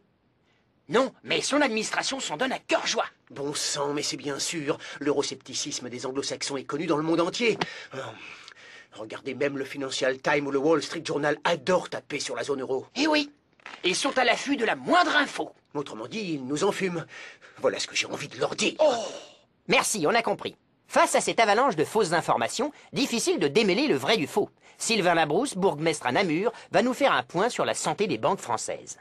Les banques françaises n'arrêtent pas de dire qu'elles pètent le feu. Mais permettez-moi de vous dire que ce n'est vraiment pas le cas. Il n'y a pas de fumée sans feu. Le FMI est inquiet et dans le cas de Dexia, je vous ferai remarquer que ce n'est pas de la rumeur. La banque franco-belge est vraiment en faillite et elle va être démantelée. Je dis ça, je dis rien. Enfin si, je viens de le dire. Moi, j'ai tout sous mon matelas. Alors, voilà. Une chose est sûre, ceux qui veulent du mal aux banques françaises ne sont pas les bienvenus chez moi et Madame Cac, 27 rue du Faubourg des Huissiers à Malakoff. C'est là que nous avons investi dans un petit pavillon en meulière avec mon épouse. Oh, Christian, ça c'est ta vie privée, on s'en tape le coquillard. On n'est pas aujourd'hui madame, quoi. La suite, nom de Dieu. C'est vrai, parfois sans y prendre garde, je suis un peu impudique. La jeune femme qui va suivre, elle, ne l'est pas pudique. Elle ose se livrer sans coup férir dans des tenues à faire pâlir les collectionneuses de tergales. C'est notre Viviane Lee nationale qui va nous lire un de ses fameux rébus économiques. Pourquoi elle? Eh bien parce que Viviane lit les rébus mieux que personne. Allez Viviane, vas-y, fais-nous rêver. Tergal, veste-pied de poule, jupe en élastomère, j'ai toujours su flatter ma silhouette. Quand on travaille à la télé, c'est un peu normal, on se doit à son public.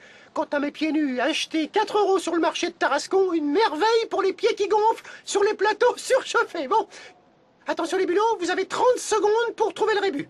Vous êtes prêts? Top rébut. Mon premier, on aime s'y reposer l'été dans le jardin. Mon deuxième, tout au bout de la canne à pêche. Mon troisième, on la demande souvent de cette épaisseur chez le charcutier.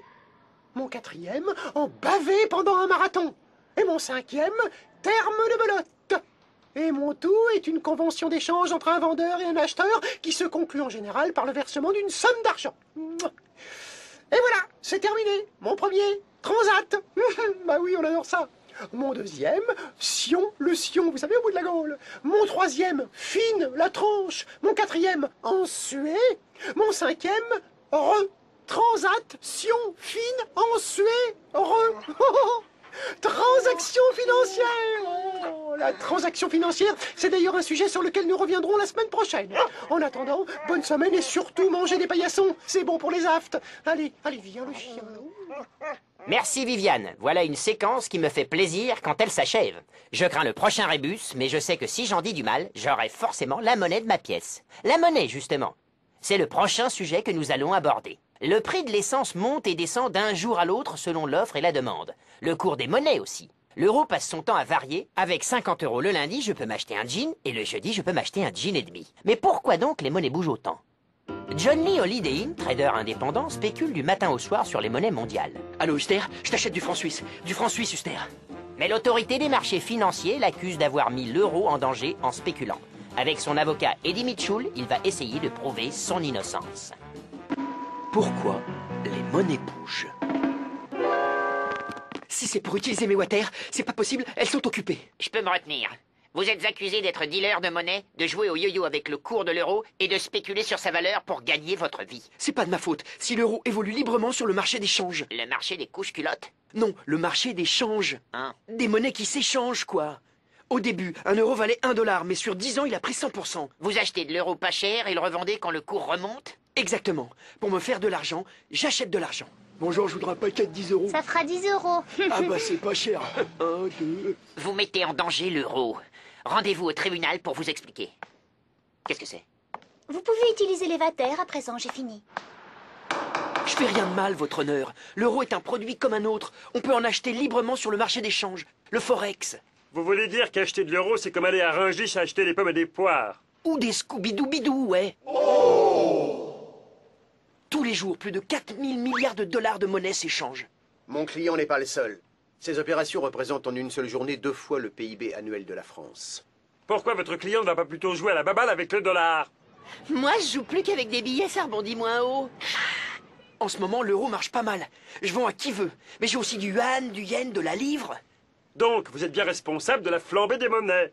John Lee, trouvez rapidement une réponse. Sinon, c'est la tôle directe. Y a pas que moi. Les banques centrales aussi ont un impact sur les monnaies à travers le taux d'intérêt. Mais comme pour le livret A, quand son taux de rémunération monte, tout le monde se rue dessus. J'ai mon taux d'intérêt qui a augmenté, ça t'intéresse d'en croquer? Ok, je vous donne toutes mes économies et vous me les faites gonfler. Allez, viens, je vais te montrer mon livret A. Et si le commerce extérieur européen marche bien, c'est-à-dire si on vend beaucoup de produits aux ricains, eh ben ils vont avoir besoin d'euros pour se les payer. Boum, badaboum, le cours de l'euro monte. J'ai pigé. C'est tout ce que je voulais savoir. Vous êtes libre, monsieur Holiday Inn. Vous libérez mon client sans le condamner. Il est quand même responsable. Responsable, mais pas coupable. Et vous allez faire quoi maintenant? Je vais rejoindre mes copains spéculateurs. Rien qu'à nous, on fait 80% des transactions sur le marché des changes. Je retourne acheter des monnaies, mes pommes, mes poires. Et vos Scooby-Doo-Bidou. Ouais.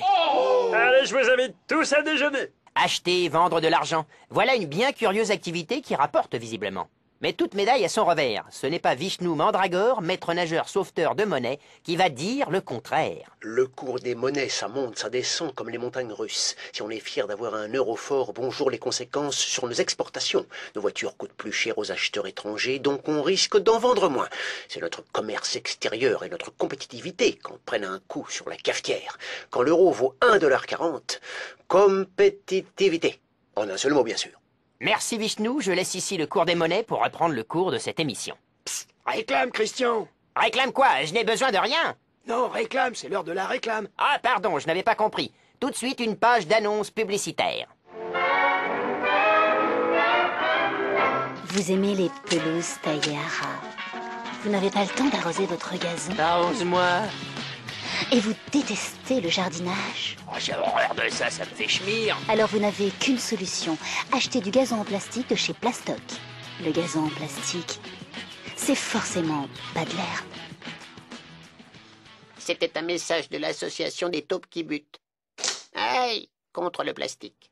Ah, quand la réclame transcende son produit, c'est l'art de la publicité qui est récompensé. Je ne dis pas ça pour flatter notre annonceur, mais s'il m'entend, qu'il sache que je l'apprécie tout particulièrement. Tout comme j'ai le plus grand respect pour l'État français, qui a bien compris comment la jouer avec les jeux d'argent. Un Français sur 2 a joué à un jeu de hasard l'année dernière. L'État n'a plus le monopole des jeux d'argent, mais il est le seul à les taxer. Alors les jeux sont style un jackpot pour l'État. Rodolfo Panini, ancien pompier volontaire, vient d'intégrer la brigade des jeux, où il doit relever les compteurs pour l'État. Mais comme il est timide, il n'ose pas déranger les sociétés de jeux pendant leur travail. Le capitaine Maureen Touzet va essayer de le décoincer. Jeu d'argent. L'État gagnant? Bon, les enfants, ce qu'il faut savoir, crise ou pas crise, les Français veulent faire sauter le couvercle de la cocotte minute. Et pour se détendre, ils jouent à des jeux d'argent. C'est pas bien de jouer avec de l'argent? Bien ou pas bien, les Français ont misé 26 milliards d'euros en 2010. Ouais, 26 milliards, c'est 2 fois le déficit de la Sécu, pas mal. On a lu vos fiches quand vous étiez au Cagouins. Elles sont belles, hein, mes fiches. Normal. Elles sont en couleur. Alors, sous les cailloux, allez me récolter les taxes pour l'État. Ah, il est pas commode. Non, il est plutôt buffet. Bonsoir, madame, c'est la brigade des jeux. Je viens relever les taxes sur vos gains pour l'État français. Ah, mais non, non. Nous, on est juste des joueurs de Monopoly amateurs. Nous, on n'a que des faux billets. Non, non, bah, ça ira. Bonne partie. Attachez vos ceintures à l'arrière quand même. mon capitaine. J'ai fait chou blanc. C'était un cercle de jeu amateur. Oh, bougre d'âne! C'est à la Française des Jeux qu'il faut aller chercher les sous. Avec ses 35 000 points de vente, tu connais son chiffre d'affaires? Oh non! On devrait? 10 milliards d'euros et l'État en est le premier actionnaire. Ça force le respect. C'est une bonne gagneuse, la Française des Jeux. Tu peux aussi aller récolter l'argent du PMU pour l'État. Le PMU, c'est ça? Le PMU, les chevaux, les dadas, dada sur mon bidet à quatre pattes. Oh, le PMU! Ouais. Avec la Française des Jeux, c'est les grosses tirelires de l'État. Mais alors, les jeux d'argent... Plus ça marche, plus c'est le jackpot pour l'État, c'est ça. Ça y est, il a ouvert les yeux. Je t'explique. L'État avec tous ses jeux d'argent. En fait, il remplit ses caisses, tu vois? Ses voitures? Les caisses de l'État, face de mammouth. On comprend rien, ma parole. Normal, t'es né en décembre. Tu sais ce que ça lui rapporte, le grattage, les petits chevaux et les casinos? Autour de 6 milliards d'euros. C'est plus que la récolte de l'ISF en 2011. On se rend pas compte, parce que nous, on compte encore en francs. La petite cerise sur le gâteau. La législation des jeux sur Internet en 2010. Et hop, 200 millions de plus pour l'État. Ouais, tous en ligne pour l'État et vous lui faites chacun un chèque de 1 million, c'est compris? Ah bah non, mais moi je suis en slip, j'ai pas de chéquier. Oh, les pauvres sociétés de jeux, quand même. Il en reste quand même un peu pour vivre après avoir été taxé. Sur un ticket de jeu à 10 euros de la Française des Jeux, 6 reviennent aux joueurs. Moins de 3 euros à l'État, 50 centimes aux buralistes, quelques miettes aux autres actionnaires, comme les anciens combattants, et seulement 50 centimes à la Française des Jeux. Tu te casserais le baigneur, toi, juste pour 50 centimes? Ouais, si ça fait plaisir à l'État, moi je suis prêt à me casser n'importe quoi. Si à une époque les jeux d'argent étaient mal vus, voire interdits pour certains, aujourd'hui ils sont encadrés et ne sont plus considérés uniquement comme un loisir, mais comme un secteur économique à part entière. Mais est-ce que tout le monde y trouve son intérêt? Myriam Moulin, buraliste à Sedan, intervient sans langue de bois à ce sujet. Tiens, voilà du moulin. Si en France l'État remplit ses caisses avec 30% du chiffre d'affaires de la loterie nationale, les Anglais, eux, n'en prennent que 12% et reversent un tiers à de grandes causes. Bravo, bon esprit les Britons. On médite là-dessus, Christian? C'est ce que je vais faire en allant m'acheter un ticket de tac au tac pour la bonne cause, bien sûr. Mais jouer avec l'argent, est-ce que c'est jouer avec le feu? Qu'en pensent nos philosophes du net? Regardons le visiomètre. Je peux parler, c'est bon, elle est branchée ta webcam? Moi je voulais dire, je suis radine. Du coup, je joue avec l'argent de poche de mon fils. Et si je gagne pas, je vais sur Mythoc pour rencontrer un gosse de riche, qui parle et qui met des manches longues, lui. Il m'énerve, mon fils. Ah, moi si je joue, c'est pour gagner. Sinon, je me roule par terre et je frappe au sol avec mes petits poings. Et faites-moi confiance, je peux lui faire mal au sol. Là, j'ai joué la place de la Bastille au poker, contre Bertrand de Lanoé. J'ai gagné, et je vais en faire des toilettes publiques.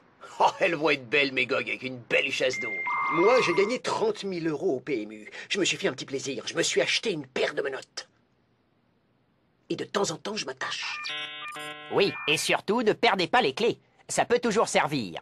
Si nous avons déjà parlé cinéma dans cette émission, c'est que nous apprécions le 7e art tout particulièrement. Vous aimez l'économie, vous adorez le cinéma, regardons ensemble la bande-annonce de Cinéma économique.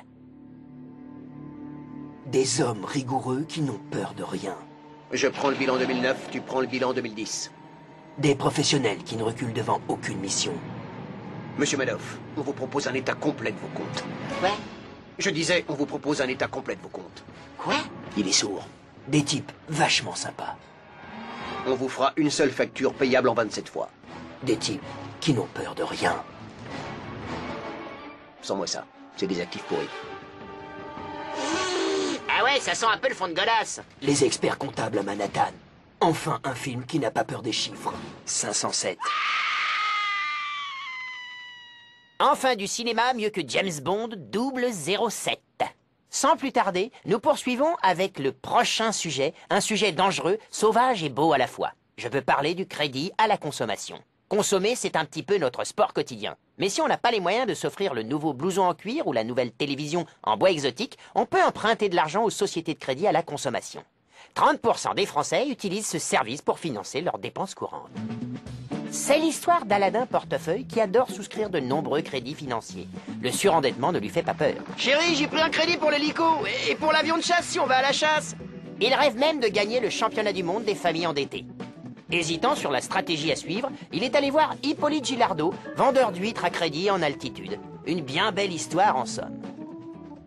Le crédit conso, c'est dangereux. Les enfants, avant la fin de l'année, on aura fini de payer les 4 crédits pour nos voitures. C'est une bonne nouvelle.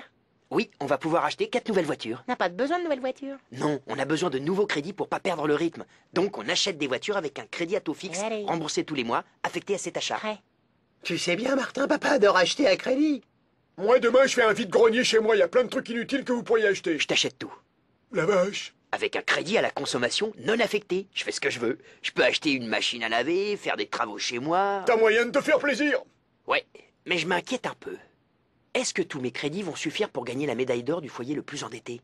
Va parler avec Hippolyte Gilardot. Il est spécialiste de crédit.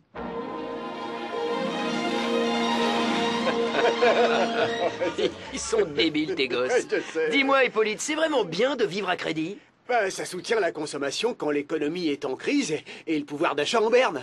Le crédit à la conso finance aujourd'hui plus de 9% de la consommation des ménages. Donc c'est bien de s'endetter.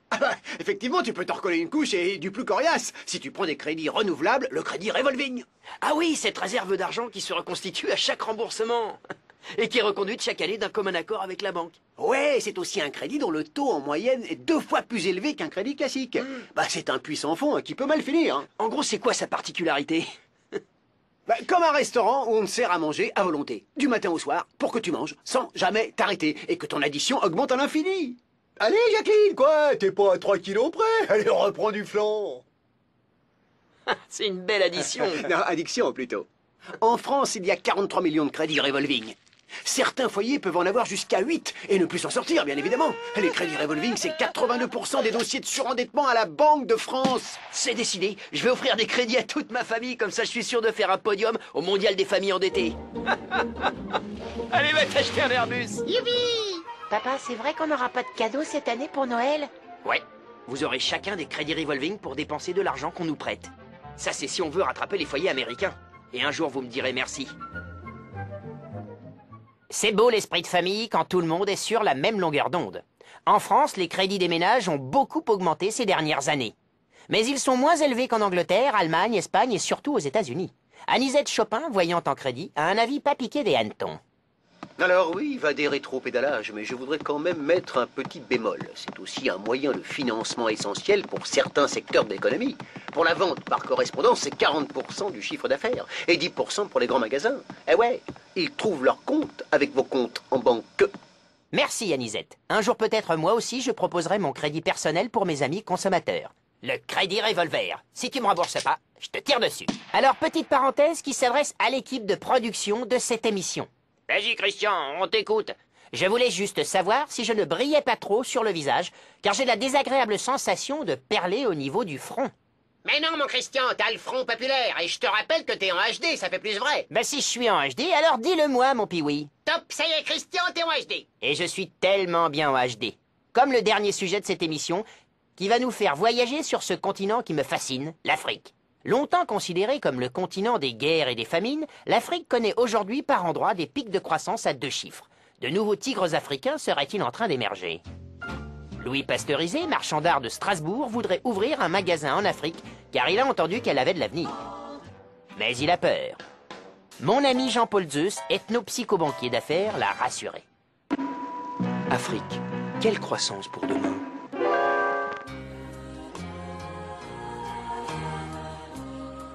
Zeus, je voudrais vendre mes antiquités en Afrique noire, mais je sais pas où et je suis pas sûr du niveau de développement. Alors j'emmène qu'une seule statue.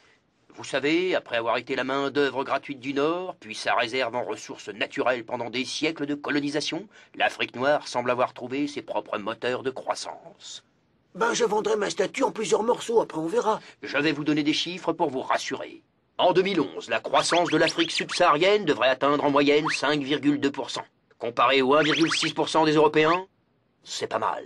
Donc il y a de la ressource en Afrique. Et je vais y vendre toutes mes statues. Donnez-moi 2 secondes.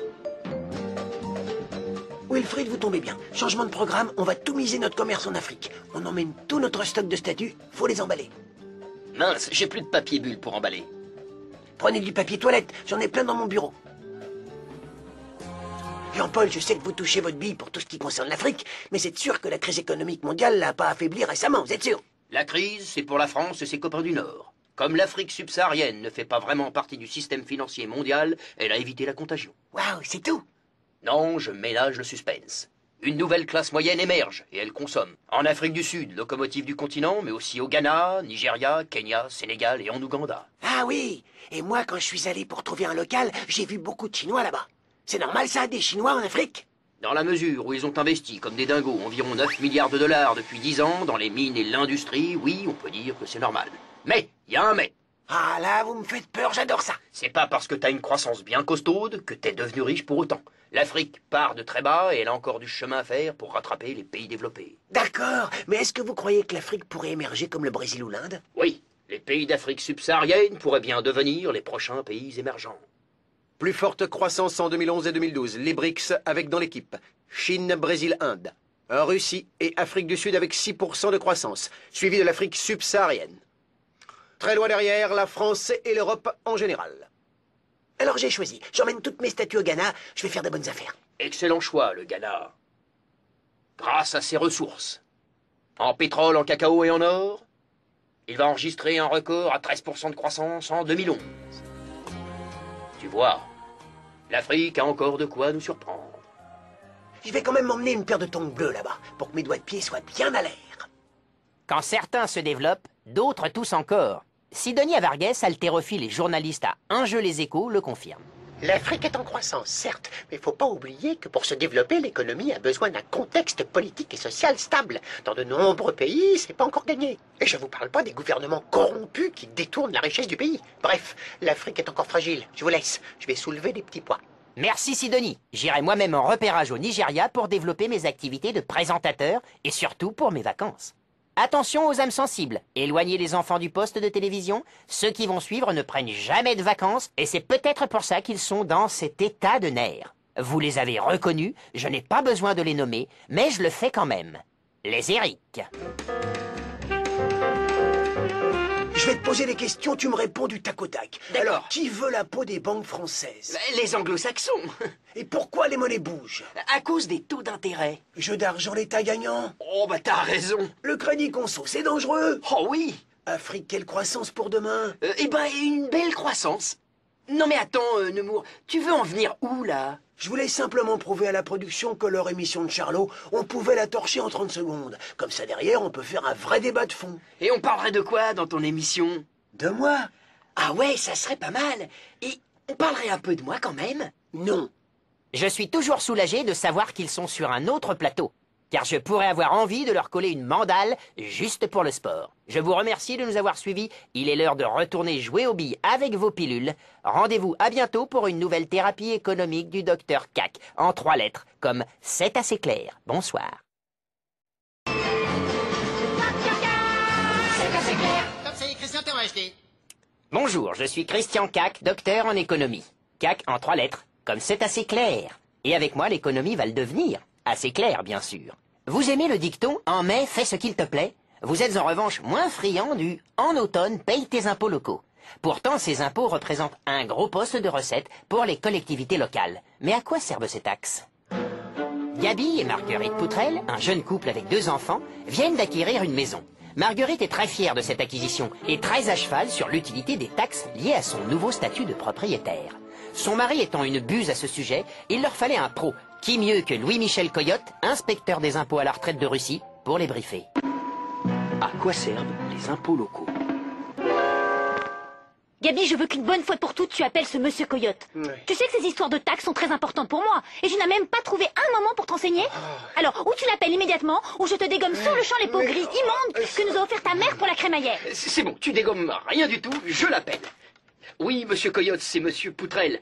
Je vous téléphone de la part du docteur Cac. Oui, je suis au courant. Demain, 16h chez moi, venez à pied, j'ai pas de garage. Content de vous voir. Bien, alors je crois savoir que madame souhaite passer un master en impôts locaux, c'est ça? En connaître le fonctionnement me suffira. C'est son truc, il faut toujours qu'elle sache ce que... C'est bon. Eh bien, je ne sais pas, monsieur Coyote, commençons par le début. Très bien. Alors sachez que si vous êtes locataire, vous payez la taxe d'habitation. Si vous êtes propriétaire, vous payez la taxe foncière. Et si vous habitez dans votre propre logement, vous payez les deux. Mais quand t'habites dans une centrifugeuse, mais c'est gratuit. Et c'est combien? Ça dépend. La taxe foncière et la taxe d'habitation médiane, c'est autour de 950 € chacune. Ça veut dire que 50% des Français payent plus et 50% payent moins. Et qui paye moins? Je crois que là, le plus simple, c'est un petit croquis. Ah oui, un croquis. Un croquis, s'il vous plaît, monsieur Coyote. Laissez, ce sont des enfants. La facture varie en fonction des villes. À Paris, c'est beaucoup moins cher qu'à Marseille ou Nîmes. Tout dépend du nombre d'habitants. des travaux de voirie, mais aussi des équipements publics. Si tu as plein de piscines et que tu veux ouvrir plein de crèches, c'est plus cher. Et ça rapporte gros? 14 milliards d'euros pour la taxe d'habitation et 25 milliards de taxes foncières. C'est de l'argent réservé aux collectivités locales. Et où va l'argent? Tu peux pas laisser Monsieur Coyote reprendre son souffle? Et toi, tu vas pas aller jouer à cache-cache tout seul plutôt que d'ouvrir ton bec? Hé, Coyote, toujours pas de garage? Ne faites pas attention. Les communes touchent la taxe d'habitation et se partagent la taxe foncière avec les départements. Et sur la décentralisation, vous dites rien, Monsieur Coyote? Oui, alors, sur la décentralisation? J'y viens. L'État transfère des doses aux collectivités locales, les transports, les HLM. Ah oui, du coup, c'est normal que les impôts locaux augmentent si elles ont une plus grosse facture.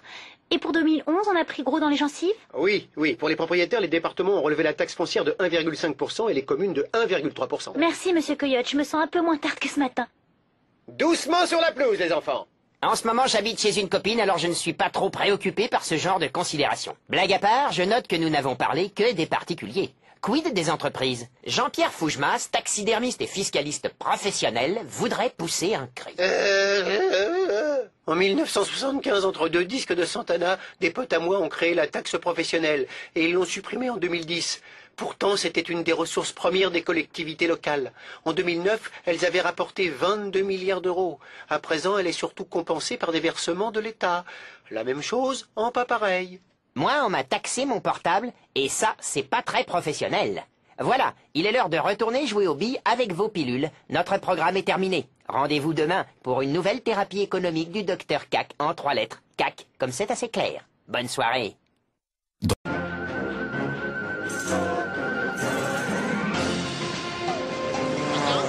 Christian, c'est la régie. C'est assez clair. Top, ça y est, Christian, t'es en HD. Bonjour à tous, je suis Christian CAC, docteur en économie. CAC en 3 lettres, comme c'est assez clair. Avec moi, l'économie va le devenir, assez clair. Certains pays d'Europe, en raison de la crise de la dette et de leurs difficultés économiques, risquent de crever de soif si les marchés ne leur prêtent plus d'argent liquide. Heureusement, la zone euro a créé en 2010 le Fonds européen de stabilité financière, le FESF. Pourquoi? Par solidarité pour les pays membres qui rament dans la semoule. Le jeune Vladimir Poutine, patron d'une usine de dés à coudre, aimerait développer son activité. Mais les banques n'acceptent de lui prêter de l'argent qu'à des taux exorbitants. Il a entendu parler du FESF, mais ne sait pas trop si c'est une banque, un organe de subvention et surtout, est-ce qu'il y a droit? André Ducellier, lobbyiste européen et spécialiste en soutien financier, lui a fait un topo sur le sujet. Le FESF, c'est quoi? André? Appelle-moi Dédé. Dédé, je suis venu avec toute mon équipe d'assistants électroniques et expliquez-nous comment on peut profiter de l'ESF. Moi, je piche que dalle. C'est pas le SF, école de ski français, mais le FESF, le Fonds européen de stabilité financière. Me dites pas que c'est destiné qu'aux pays européens et que pour les particuliers, c'est macache-walouf. Tu as compris l'objectif du fonds. C'est un soutien pour les pays de la zone euro en difficulté à cause de leurs dettes, de plus en plus plombantes. Donc, Monsieur Vladimir et sa société de dés à coudre ne pourront pas profiter de cet outil de solidarité entre pays européens. Exactement. Avant, chaque pays était responsable de sa dette. Tiens, ma chérie, je te rends ta dette parce que je peux pas m'occuper de tout. Eh ben oui, chacun sa dette. Voilà, le FESF instaure un fédéralisme financier dans la zone euro. Le concept, les pays solides sont garants des plus faibles. C'est QFD. Personne ne va m'aider à trouver du financement pour ma boîte. Je suis écœuré.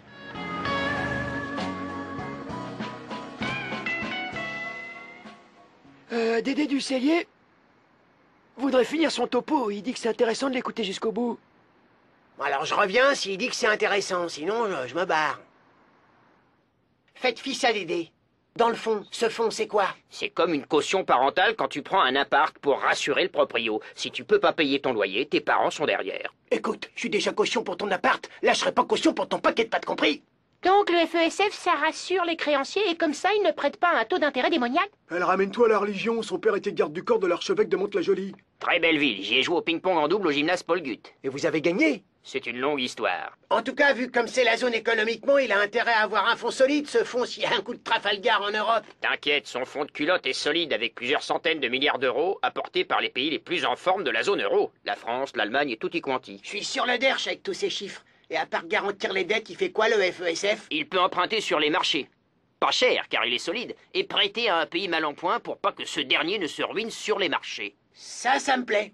Il y a un autre truc qui va te plaire, puisque t'es chaud bouillant comme une baraque à frites. Le FESF va même pouvoir prêter aux banques quand elles sont en difficulté. Ils vendent pas des confitures à la rhubarbe à Rungis non plus? Non, ils vendent des compotes. Un fond de compote, y a rien de meilleur. Enfin, un sujet qui ne manque pas de fond dans cette émission.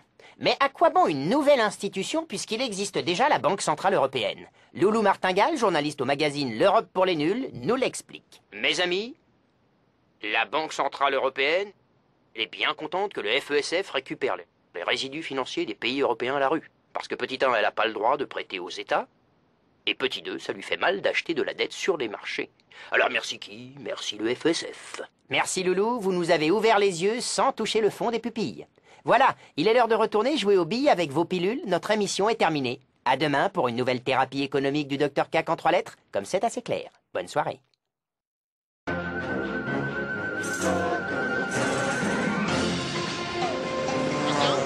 Christian, c'est la régie. C'est assez clair. Comme ça y est, Christian, t'es en HD. Bonjour, je suis Christian Cac, docteur en économie. Cac en 3 lettres, comme c'est assez clair. Et avec moi, l'économie va le devenir. Assez clair, bien sûr. Au moment où les parents s'inquiètent de la réussite de leurs marmots, nombreux sont ceux qui se tournent vers le soutien scolaire privé. Un marché colossal aux acteurs inattendus. Alors pourquoi le business du soutien scolaire est-il en France aussi florissant? C'est l'histoire d'une flopée de jeunes gens qui ont compris depuis belle lurette que le soutien scolaire était un secteur dans lequel on pouvait se faire de l'argent. Leur souci, trouver une formation sérieuse pour obtenir un diplôme de souteneur scolaire. Celle qui tient la corde en la matière n'est autre que mon amie Élise Le Goff, formatrice de formateurs-formateurs. Soutien scolaire. Un bon business? Vous êtes déjà là, les blaireaux? Tu sais, moi, pour un job dans un marché d'environ 2,2 milliards d'euros avec une croissance de 10% par an, je serais venu avec un survêtement sur la tête. Il y a vraiment de la maille à se faire, alors? Et pourquoi qu'on les formerait pas à la hussarde, les mômes? Le soutien scolaire, c'est du sérieux. Elle arrive quand, la formatrice de formateurs formatés? Après le jingle. Madame Le Goff!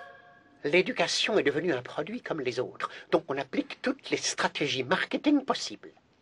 Faut mettre une cravate. Encore une réflexion comme ça et je te coupe en deux, c'est clair? C'est pas le congrès des clowns ici. Pardon, dame. Mais pourquoi un tel engouement? En fait, ce business profite de l'anxiété des parents. C'est leur angoisse qui nous file du boulot? En quelque sorte. Et je peux vous dire qu'il y a du monde au portillon. Regardez sur le tableau derrière. On compte dans le soutien scolaire 300 entreprises, mais une dizaine seulement font le marché. En tête, très loin devant, Academia, avec près de 100 millions d'euros de volume d'affaires, suivi de Complétude, Cours-Legendre et Anacourt. C'est quand même dingue que le système scolaire soit incapable de prendre en charge les enfants en difficulté. C'est la loose. Merci de ne pas ponctuer tes fins de phrase de porborime. Qu'est-ce qu'il a dit? Qu'est-ce qu'il a dit? Je sais pas. Potentiellement, on est sur combien de clients? Face à des filières scolaires de plus en plus sélectives, des centaines de milliers. Oui, Benjamin, tu as quelque chose à dire? Alors pars maintenant, je sais que tu es très lent. Voilà, très bien. Un pied devant l'autre, attention à ne pas te déséquilibrer. Maintenant, c'est l'estrade. Hop, tu te retournes. Depuis tout à l'heure, vous ne parlez que des élèves en difficulté. Mais c'est surtout les bons élèves qui, stressés par leur orientation, font appel au soutien scolaire. En plus, le soutien scolaire est plutôt une bonne affaire, puisqu'on peut déduire de ses impôts 50% du montant des cours. C'est tout à fait vrai. Allez, retourne à ta place pour te faire applaudir. Allez, vas-y mon grand. Allez, allez, on y va. Un petit effort, allez. Alors les filles au fond, donc vous n'applaudissez pas. Très bien, je vous remercie. Allez, pour Benjamin, les garçons, continuent. Ouais, on va pas passer la matinée à t'applaudir non plus. Jeunes gens, vous n'êtes pas les seuls à convoiter la poule aux œufs d'or. Nous, on est plutôt poule aux œufs brouillés. Voilà. Et des acteurs inattendus comme les banques, les assurances et des acteurs du travail temporaire lancent leurs offres ou sponsorisent le marché. Assez perdu de temps, à vos cahiers. Le cours va commencer. Et oui, tout le monde s'intéresse à ce business lucratif. Même les enseignants de l'éducation nationale et les étudiants participent au marché. Et pour se développer aussi rapidement, le business du soutien scolaire a trouvé sa martingale à travers la franchise. Pearl Harbor va nous expliquer comment. Pearl? Pour ouvrir des boutiques sur tous ces territoires sans dépenser des milliards, rien de mieux que le système de franchise. Le soutien scolaire comme les coiffeurs, les pâtes à emporter, les pressings ont utilisé la franchise pour se développer. Ils en ont foutu partout. Ils mettent des boutiques partout. J'ai vu le film, j'ai adoré. Voilà, il est l'heure de retourner jouer aux billes avec vos pilules. Notre programme est terminé. Rendez-vous demain pour une nouvelle thérapie économique du Dr Cac en 3 lettres. Cac, comme c'est assez clair. Bonne soirée. Ah, les taxes, toujours les taxes. Et si on en parlait un peu?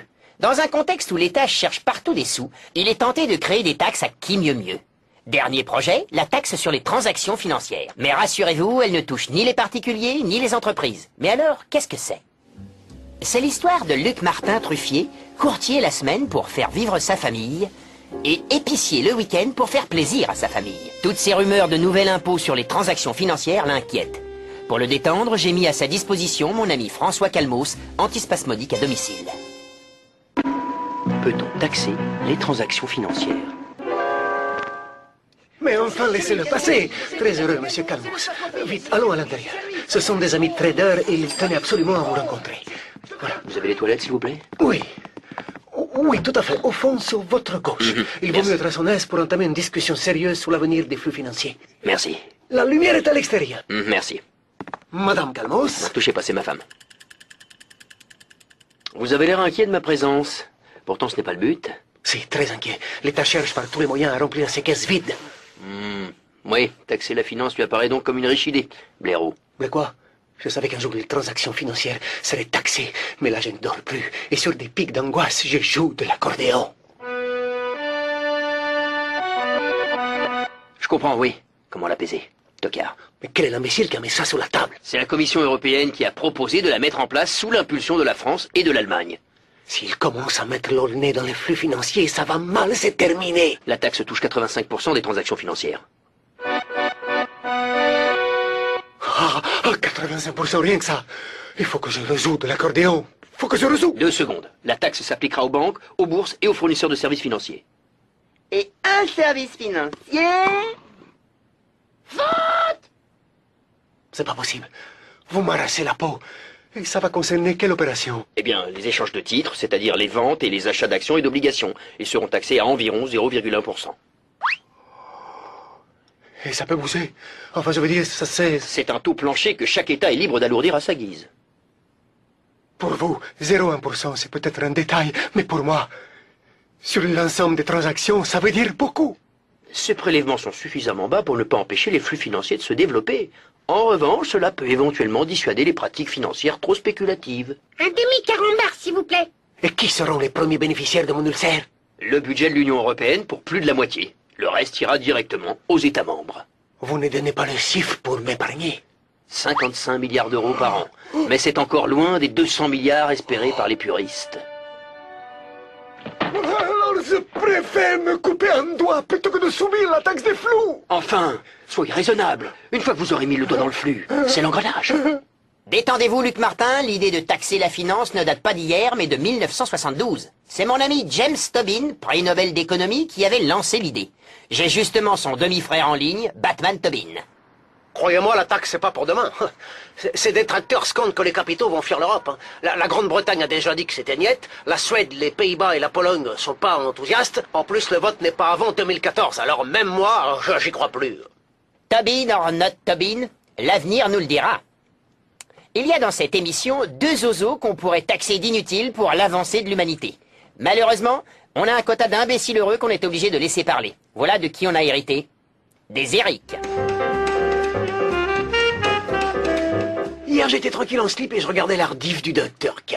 Toi, t'es vraiment accro. Et tu nous trouves comment? Je sais pas, je regarde que moi. Oh, tu rigoles. Non, pas du tout, je mets un cache sur toi. T'es bête, je te crois pas, tu me fais marcher. J'ai jamais été aussi sérieux. Tu me fais peur, Eric. Tu devrais consulter quelqu'un pour gommer la perversion narcissique qui te ronge, tu vois? Eh oh, depuis quand t'es neuropsychiatre? Depuis ce matin. Tu souffres de t'aimer comme ça. Non, tu sais quoi? Je crois que je vais me mettre enceinte. En plus, je suis d'accord. Je pourrais être le parrain. Non, c'est moi le parrain de mon fils. La marraine alors? Éventuellement. Plus vite ils ont démarré, plus vite ils ont terminé, parce que ce qu'ils ont à dire n'est pas toujours très intéressant. C'est ça l'avantage de travailler avec des emplois jeunes comme eux. Voilà, c'est l'heure de se quitter, il est temps de retourner jouer aux billes avec vos pilules. Cette émission est terminée. Rendez-vous prochainement pour une nouvelle thérapie économique du docteur Cac en 3 lettres. Cac, comme c'est assez clair. Bonne soirée. C'est assez clair. Chers amis, bonjour. Je suis le docteur Christian Cac. Je suis moi-même titulaire d'un bac B. Alors là, c'est la classe internationale. Si je vous dis que l'économie est un sujet sérieux, vous pouvez me croire. Mais ça peut aussi être une information légère, insolite et brève. Christian, c'est la régie.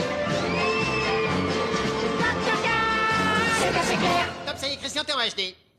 Bonjour à tous, je suis Christian Cac, docteur en économie. Cac en 3 lettres, comme c'est assez clair. Et avec moi, l'économie va le devenir. Assez clair, bien sûr. Si Spider-Man et Batman sont des modèles de super-héros pour les jeunes, les banques centrales comme la BCE, la Fed américaine ou encore la Banque populaire de Chine sont-elles des super-banques? Mais par-dessus tout, à quoi sert donc une banque centrale? C'est l'histoire de Margaret Thatcher, attachée de presse de la Banque centrale européenne BCE, qui a décidé d'organiser une réunion Tupperware pour rassurer les directeurs des banques françaises qui ne comprennent pas toujours ce qu'elle fait. Un sujet d'une grande poésie. Qu'est-ce qu'une banque centrale? Expliquez-nous clairement à quoi qu'elle sert, cette banque centrale. Nous, on la sent pas. Ok, faites monter Margaret Thatcher sur l'estrade en moonwalk. Alors dites-nous pourquoi, nous les banques, on peut pas fabriquer notre monnaie si on a besoin d'argent. Oh, vous m'attaquez à la hussarde? Ça ne me déplaît pas. Mais petit, seule une banque centrale peut fabriquer des billets et des pièces. Oui, là-bas? Ouais, en gros, il y a qu'elle qui peut faire tourner la planche à billets. Exactement, mon joli chauve à lunettes. Elle décide combien faut qu'il y ait de sous en circulation et régule ainsi la masse monétaire. Donc une banque centrale, c'est le gardien du temple. Par hasard, elle gérerait pas le budget du pays des fois? Non, ça c'est la politique budgétaire et c'est le taf du gouvernement. Bah alors elle fait quoi le reste de la journée? Du transpotting en regardant passer les trains? Calme-toi, mon grand, tu vas me faire un coup de chaud. La Banque centrale s'occupe de la politique monétaire, à travers les taux directeurs. Oui, mon gros, autre chose? Bah les directeurs ont des étaux. Bah pourquoi faire? Non, les taux directeurs, ce sont les taux d'intérêt auxquels la Banque centrale prête de l'argent aux banques commerciales. Quand la Banque centrale vous prête de l'argent cher, vous, les banques, vous le reprêtez encore plus cher à vos clients. Ok, tiens, je te prête 10 €, dans un mois tu me rends 11 € et entre-temps tu le prêtes super cher à ta femme. Ta femme, c'est une bonne cliente, hein. Donc si l'argent coûte cher, les gens voudront pas emprunter. Et moins de crédit, ça fait moins d'argent, donc moins d'achats. Et patatras, l'économie est grippée. Allez, venez les enfants, je vous emmène en séminaire prendre l'air, ça vous fait du bien. Respirez à plein poumon, c'est pas de l'air conditionné. Voilà, ça impressionne le marbre, hein. Allez, c'est bon, on retourne en salle de conférence. Allez, allez. C'est bon, vous avez pigé le principe de la Banque centrale? Ouais, j'ai tout noté sur mon iPad. La Banque centrale, elle contrôle la masse monétaire. Primo, en faisant marcher la planche à billets. Deuxio, en ouvrant et en fermant le robinet du crédit. Ouais, il est bien ouvert mon crédit, là. Dernière chose, une banque centrale, c'est aussi un lieu où les banques privées, Société Générale, BNP, etc., comme toutes les autres, ont un compte de dépôt. Oui, encore là-bas? De dépôt de pain? Non, de dépôt de fonds. Moi, je suis là pour un dépôt de fonds. Oui, on va déjà retirer la carrosserie. Hein. Bah oui, nous les banques, on est comme tout le monde. On a aussi notre compte à la Banque centrale pour se faire des chèques entre nous. Ça y est, on est à jour sur la Banque centrale? Bien. Allez, je vous laisse, j'ai ma séance d'épilation laser à la Banque du Poil. Et eux, c'est pas des marrants. En France, notre banque centrale, c'est la Banque centrale européenne. Mais avant, n'était-ce pas la Banque de France? Tarzan de Saint-Eustache, éditorialiste à la revue La Centrale des Banques, nous répond. Qu'est devenue la Banque de France? Eh bien, depuis la création de la zone euro, la Banque de France a transféré ses pouvoirs à la Banque centrale européenne, sa consoeur en Allemagne. Elle a plutôt réduit la voilure côté monnaie. Et sinon, elle est en charge de quelques dossiers comme celui des foyers les plus endettés. Moins glamour, mais très utile. Comme ma barbe. Allez, je vous laisse, j'ai de l'acné. Merci Tarzan. Pour moi, vous êtes encore le roi de la jungle des banques centrales. Voilà, il est l'heure de retourner jouer aux billes avec vos pilules. Notre émission est terminée. À demain pour une nouvelle